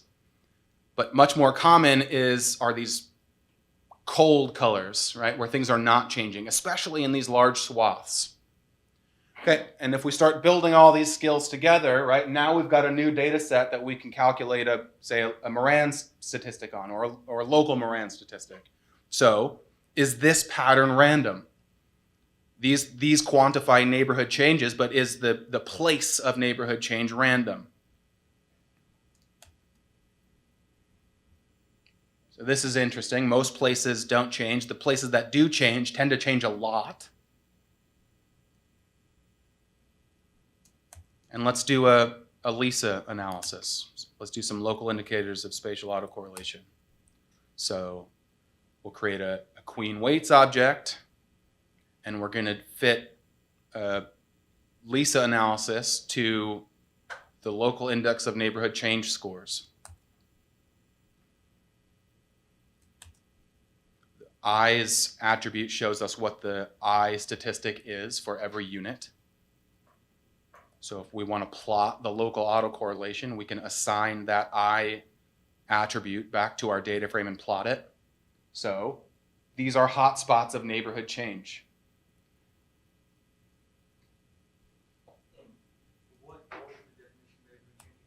It's how often you are classed with this, how often basically your neighbors are in the same group. Now that could be because you're always in cluster 5 and your neighbors are always in cluster 5.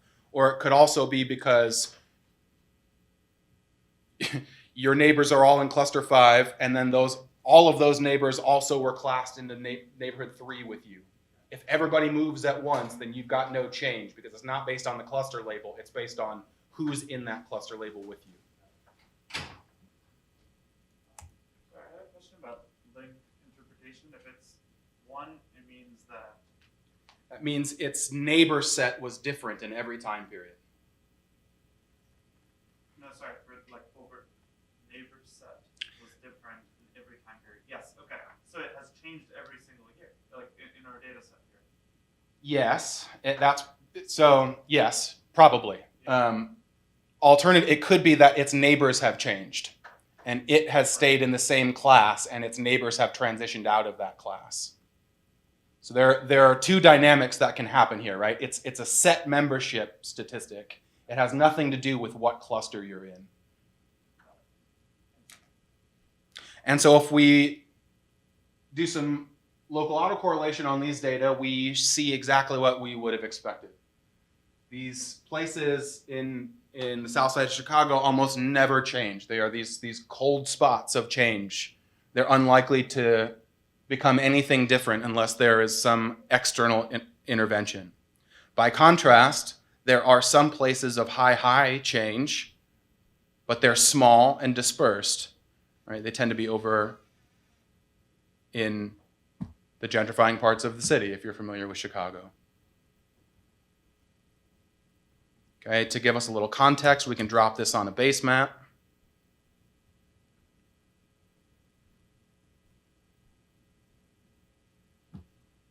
And so our blue areas are places that are really stagnant over time. Our red places are ones that appear to be changing.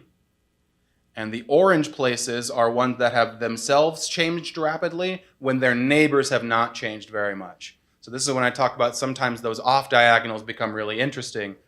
Orange becomes really interesting in these maps because these are places that are changing relative to their context that's not. So this is a bit like identifying, we don't know what direction this change is, right? One answer is it could be gentrification. This could be neighborhood downgrading. We don't know what direction the change is happening, but these are probably places that we should pay attention to. All right. So those tell us where change is happening, but they don't tell us what kind of change, right? All we know is that this unit has different neighbors than it has had in prior time periods. But what does that mean? Well, to understand that, we can build the full transition matrix. How often does neighborhood type 0 become neighborhood type 1? How often does neighborhood 0 become neighborhood type 2? And so we basically we model this as a Markov process. And then we condition it based on different neighbors. So do your transition rates change if you're surrounded by type 4? Do your transition rates change if you're surrounded by type 5? What if your neighbors are all type 0? And so we end up with several different conditional transition matrices that are all different. So a couple different things happening here at once. One, the fact that all of these transition matrices are different is pretty strong evidence that there is a spatial process of neighborhood change. If there weren't, everything would look like the global transition matrix.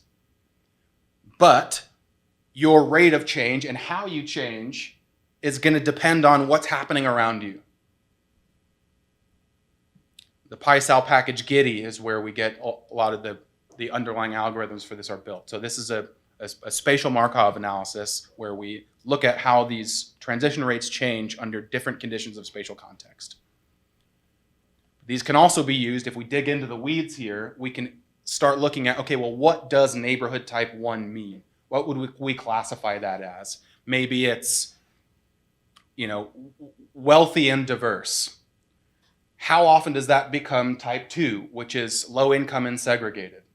Probably not very often, right? But if we start looking and parsing these different transition matrices, we can get a much better handle on when these kinds of change happen and in which directions. And we don't have time to get into all of this in this example, but that's the utility of this method here. And then finally, because we've got this Markov model of our process, we can use it to predict what neighborhoods are going to look like in the future. So the way that we do this is we say, okay, for every unit, we know both your label in the prior time period, and we know the label, the modal label of your neighbors. So we know which transition matrix to draw from if we think that this model is going to continue into the future. And we will basically make draws from those conditional probability matrices to simulate what your neighborhood label is going to look like in the future. So here's Chicago up through 2021.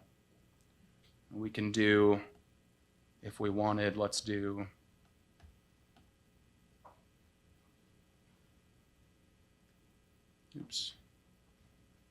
let's do 10. Now, time steps and increment here are they're two different arguments because one of them refers to how many time steps you want to simulate, and the other is what your time step represents, right? Here we're looking at ACS data, which are released annually, so our time steps are like 1 year. But if you had decennial census data, you might want to simulate 5 time steps, but that's going to be 50 years, right? Because it's decennial data.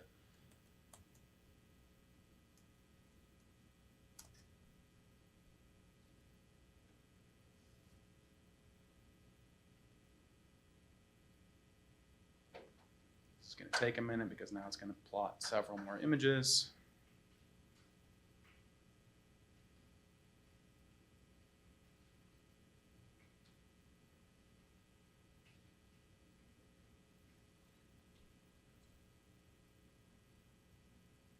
How many did we do? 10? Yeah. I should crank the resolution down.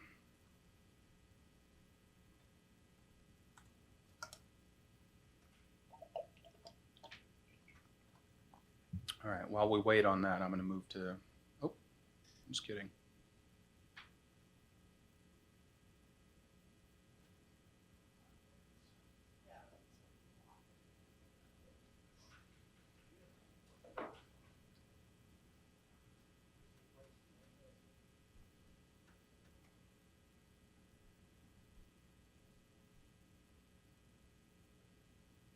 Okay, and here's what Chicago looks like through 2026. We can use this to start thinking about how we would make investments in place.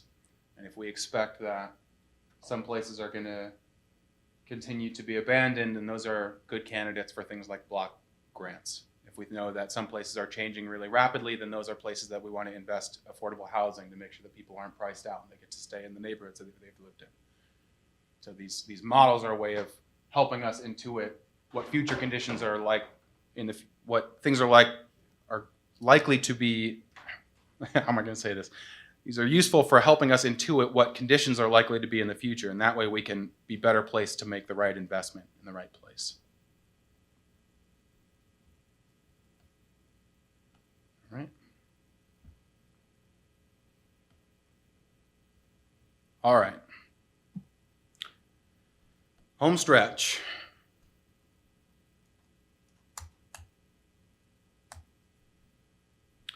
So now we're going to look at segregation.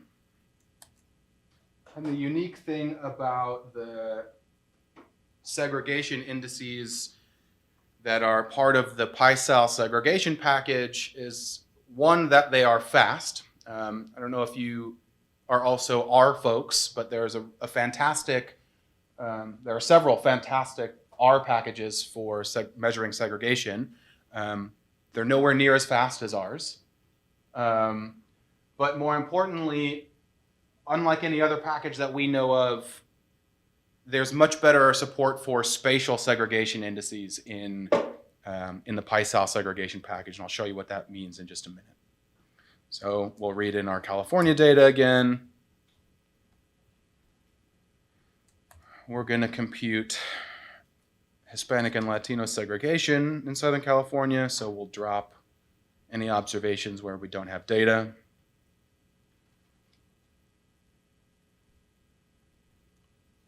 All right. And we're going to look at whether segregation is different in the coastal region versus the inland region. So the first thing that I'm going to do here is create a set of county names that's just going to be a lot easier for us to deal with instead of these FIPS codes. So create a new column called county. That's the 5-digit slice like we've been doing before, only now we're going to replace those. So here are the county FIPS codes. Here are the names of those. We'll zip those up into a dictionary, and we'll use that dictionary to rename the column, to rename the values of that column. So now we've got an actual set of column names, a set of county names in a column. And we can use that to split out our two regions. So the coastal region is LA, Orange, San Diego, and Ventura versus the inland region of Riverside, San Bernardino, and Imperial. If we plot these, right, they fit together like puzzle pieces. The one on the bottom fits in on the east side there. Okay, so we've got two different data sets. Well, let's calculate some segregation measures. So the first thing is there are a lot of different segregation measures to choose from. The PySal segregation package implements over 40 by my last count. A segregation measure is designed to capture whether people of two different kinds, where kind can be high income, low income, it can be people of different races, it can be different ethnicities, whatever, what have you, whether they share the same space, right? And there's lots of different ways of quantifying whether they share the same space or not. So 3 commonly used indices are the dissimilarity index, the Gini index, and the entropy index. We'll calculate 2 different versions. We'll look at Hispanic, non-Hispanic segregation and Black, non-Black segregation in these 2 different regions. And then each class in segregation has a statistic attribute that holds the actually estimated segregation statistic. It's very fast. Absent any context, it's kind of hard to know what these numbers mean, whether they're large or whether they're small. Often what you want to know is whether segregation has been increasing or decreasing in a certain place, or whether one place is more segregated than another.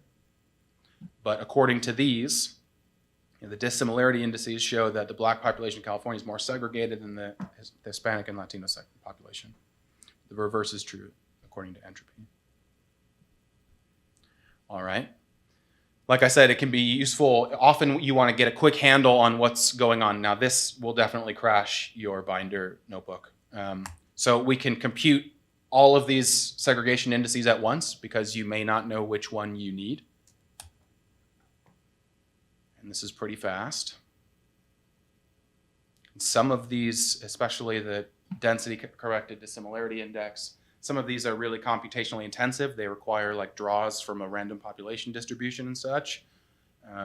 So the fact that we can compute 27 this quickly is a feat.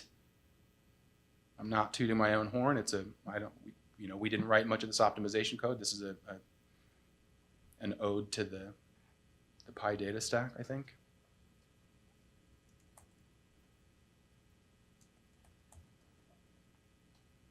And this proximity profile takes a very long time.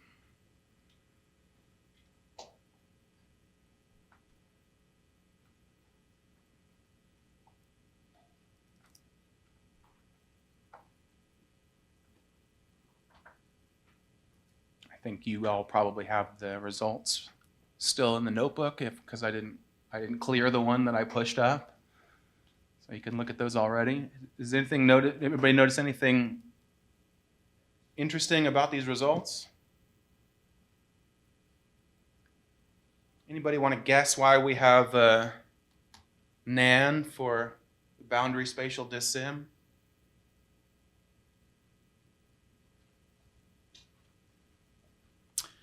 I left that in there on purpose because it's a bug. The boundary spatial dissimilarity index is not well defined when you have multiple perimeters. Our data include these islands out here. So calculating the perimeter area ratio when you have multiple perimeters and areas is not something that the function can do just yet. So I left that in there as an Easter egg for myself to make sure that I go back and fix that.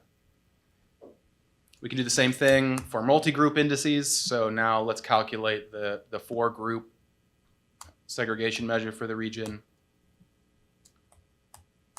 Again, we have lots of different measures we could use. Multi-group information, and we can batch compute. This one's much faster.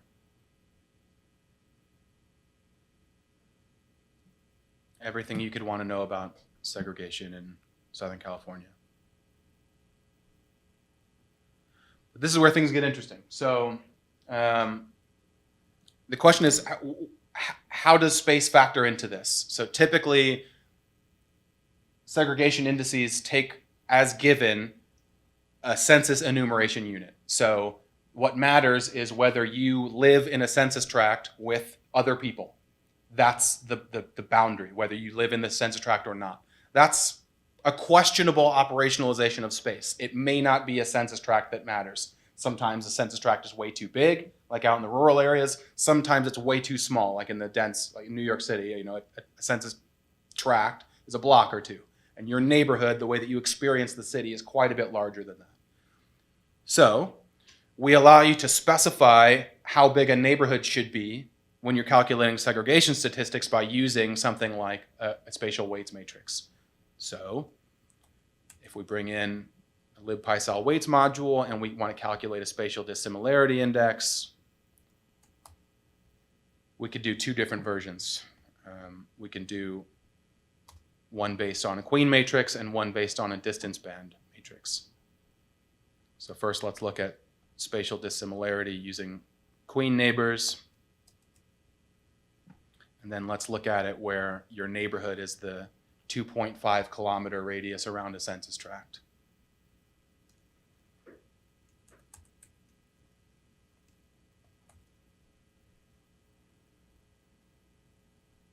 Do that right. Yep.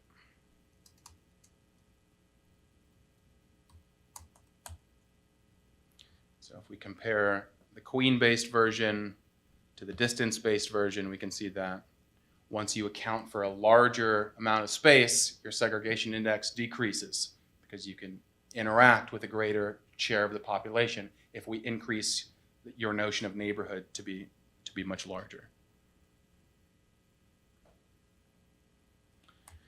The other thing that we can do is some segregation indices were formulated explicitly to account for space, and others were designed to account only for group membership. So any of the latter can be turned into a spatial version by incorporating a spatial weights matrix and a spatial lag. Basically, we transform the input data to an accessibility surface. Instead of just the people in your neighborhood, in your census tract that you can interact with, you can interact with anyone inside your weights band, possibly subject to a distance decay. So you're unlikely to interact with folks that live further away from you, even though it's still possible. And this is a much better sort of conceptually realistic notion of what segregation actually means. It's how separated are you from someone, discounted for distance. So anytime we have a spatial implicit index, like the dissimilarity index, we can pass it a distance that defines our neighborhood unit, and a function that defines the weight that we want to apply, and recalculate it.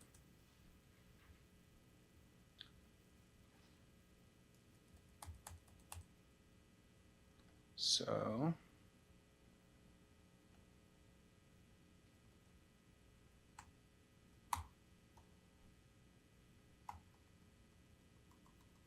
we want to compare these two.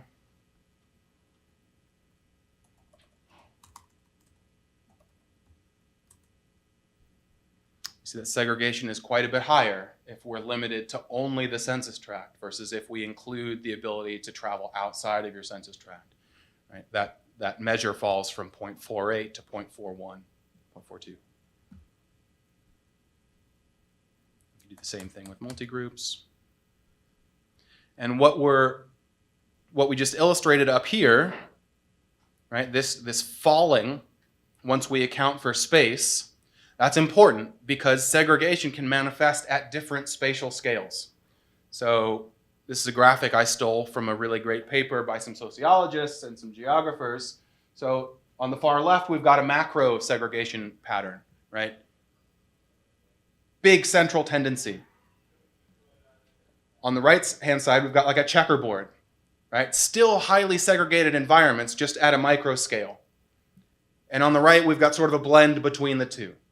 Right? And cities are on a continuum of this scale, right? Sometimes there are cities that people inhabit wildly different parts of the region, and sometimes you have these little pockets of neighborhoods that are really homogeneous internally, but they're all stuck together in, a big urban fabric. One way that you can quantify this is with a multiscalar segregation profile. And the way that this works is you calculate an index based on the groups that you have, so census tracts, and then you move space out a little bit and you calculate it again. Then you move space out a little bit more and you recalculate, and you move space out again, you recalculate. And then you plot those. Each time you go out further, your segregation statistic is going to fall because you're accounting for more of the population. So if we define a range of distances, say a half a kilometer, and we pass those to the multiscalar profile function, oops, we tell it which index we want to calculate. In this case, we'll do the multi-group information theory index. We'll give it the same population groups that we've been looking at.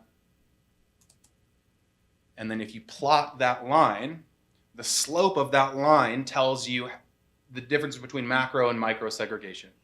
If you've got a really flat line, then the region is characterized by macro segregation. If you've got a really steep line, then the area is characterized by micro segregation. Right? Your segregation falls really fast as soon as you get outside your highly local neighborhood. And so we might want to ask whether these profiles are the same for the coastal region and the inland region. So we'll compute a segregation profile for each of them and then plot them on the same graph. So the blue line is the segregation profile for the combined region. The yellow line is for the coastal region, and the green line is for the inland region. So it's pretty clear here that, like we knew before, segregation is quite a bit higher along the coast than it is in the inland region. But if we look at the difference between the region as a whole versus the coastal region, we can see that it's probably the case that micro segregation in the coastal region is driving this bump that we see at the larger scale.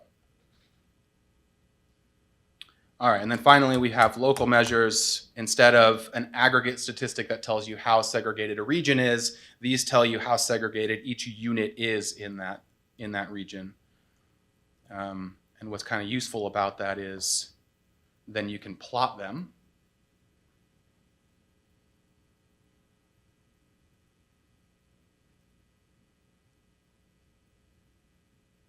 And this will give us a sense for not just how segregated Los Angeles is, but which places in the region drive most of that segregation.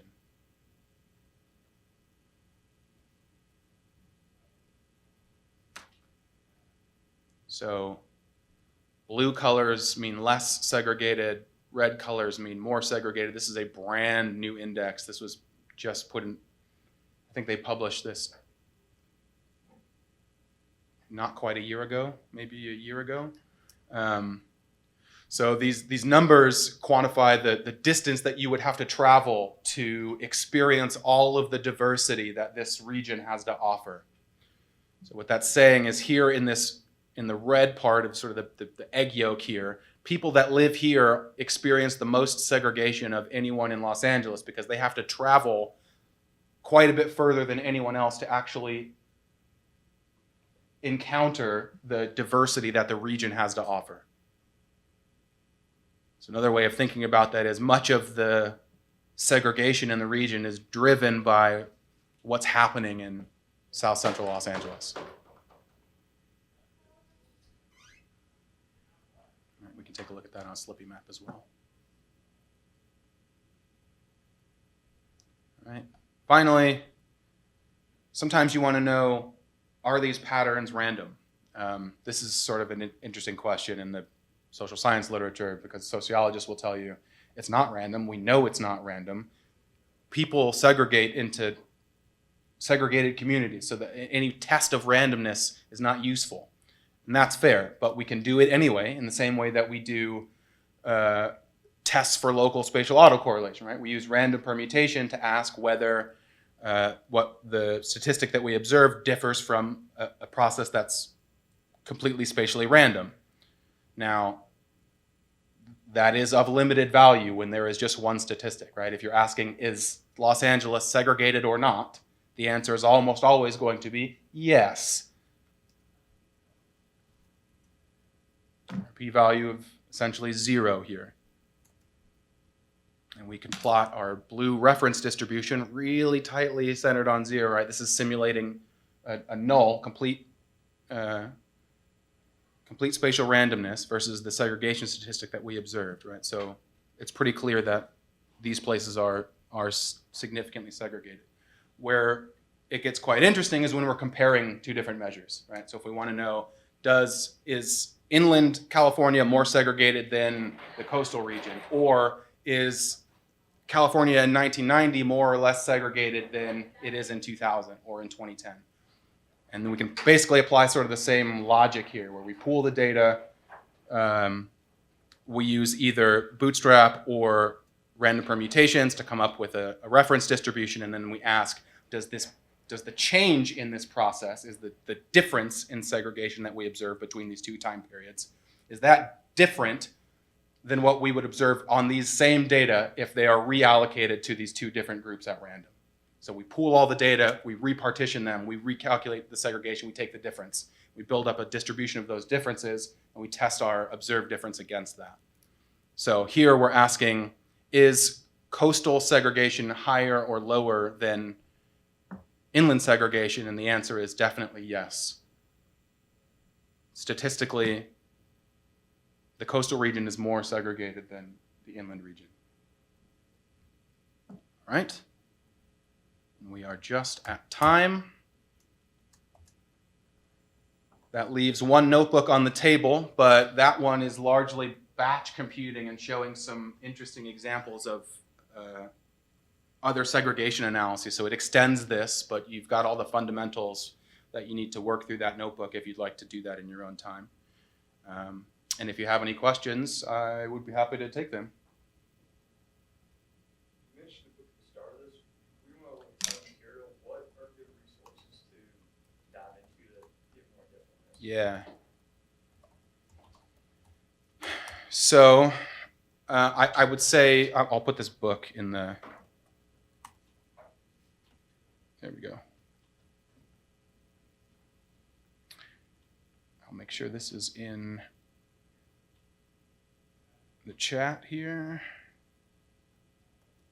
That book, I think, would be the prime place to start. Part of the reason that we wanted to build this package is that this knowledge is spread pretty diffusely across several different disciplines, right?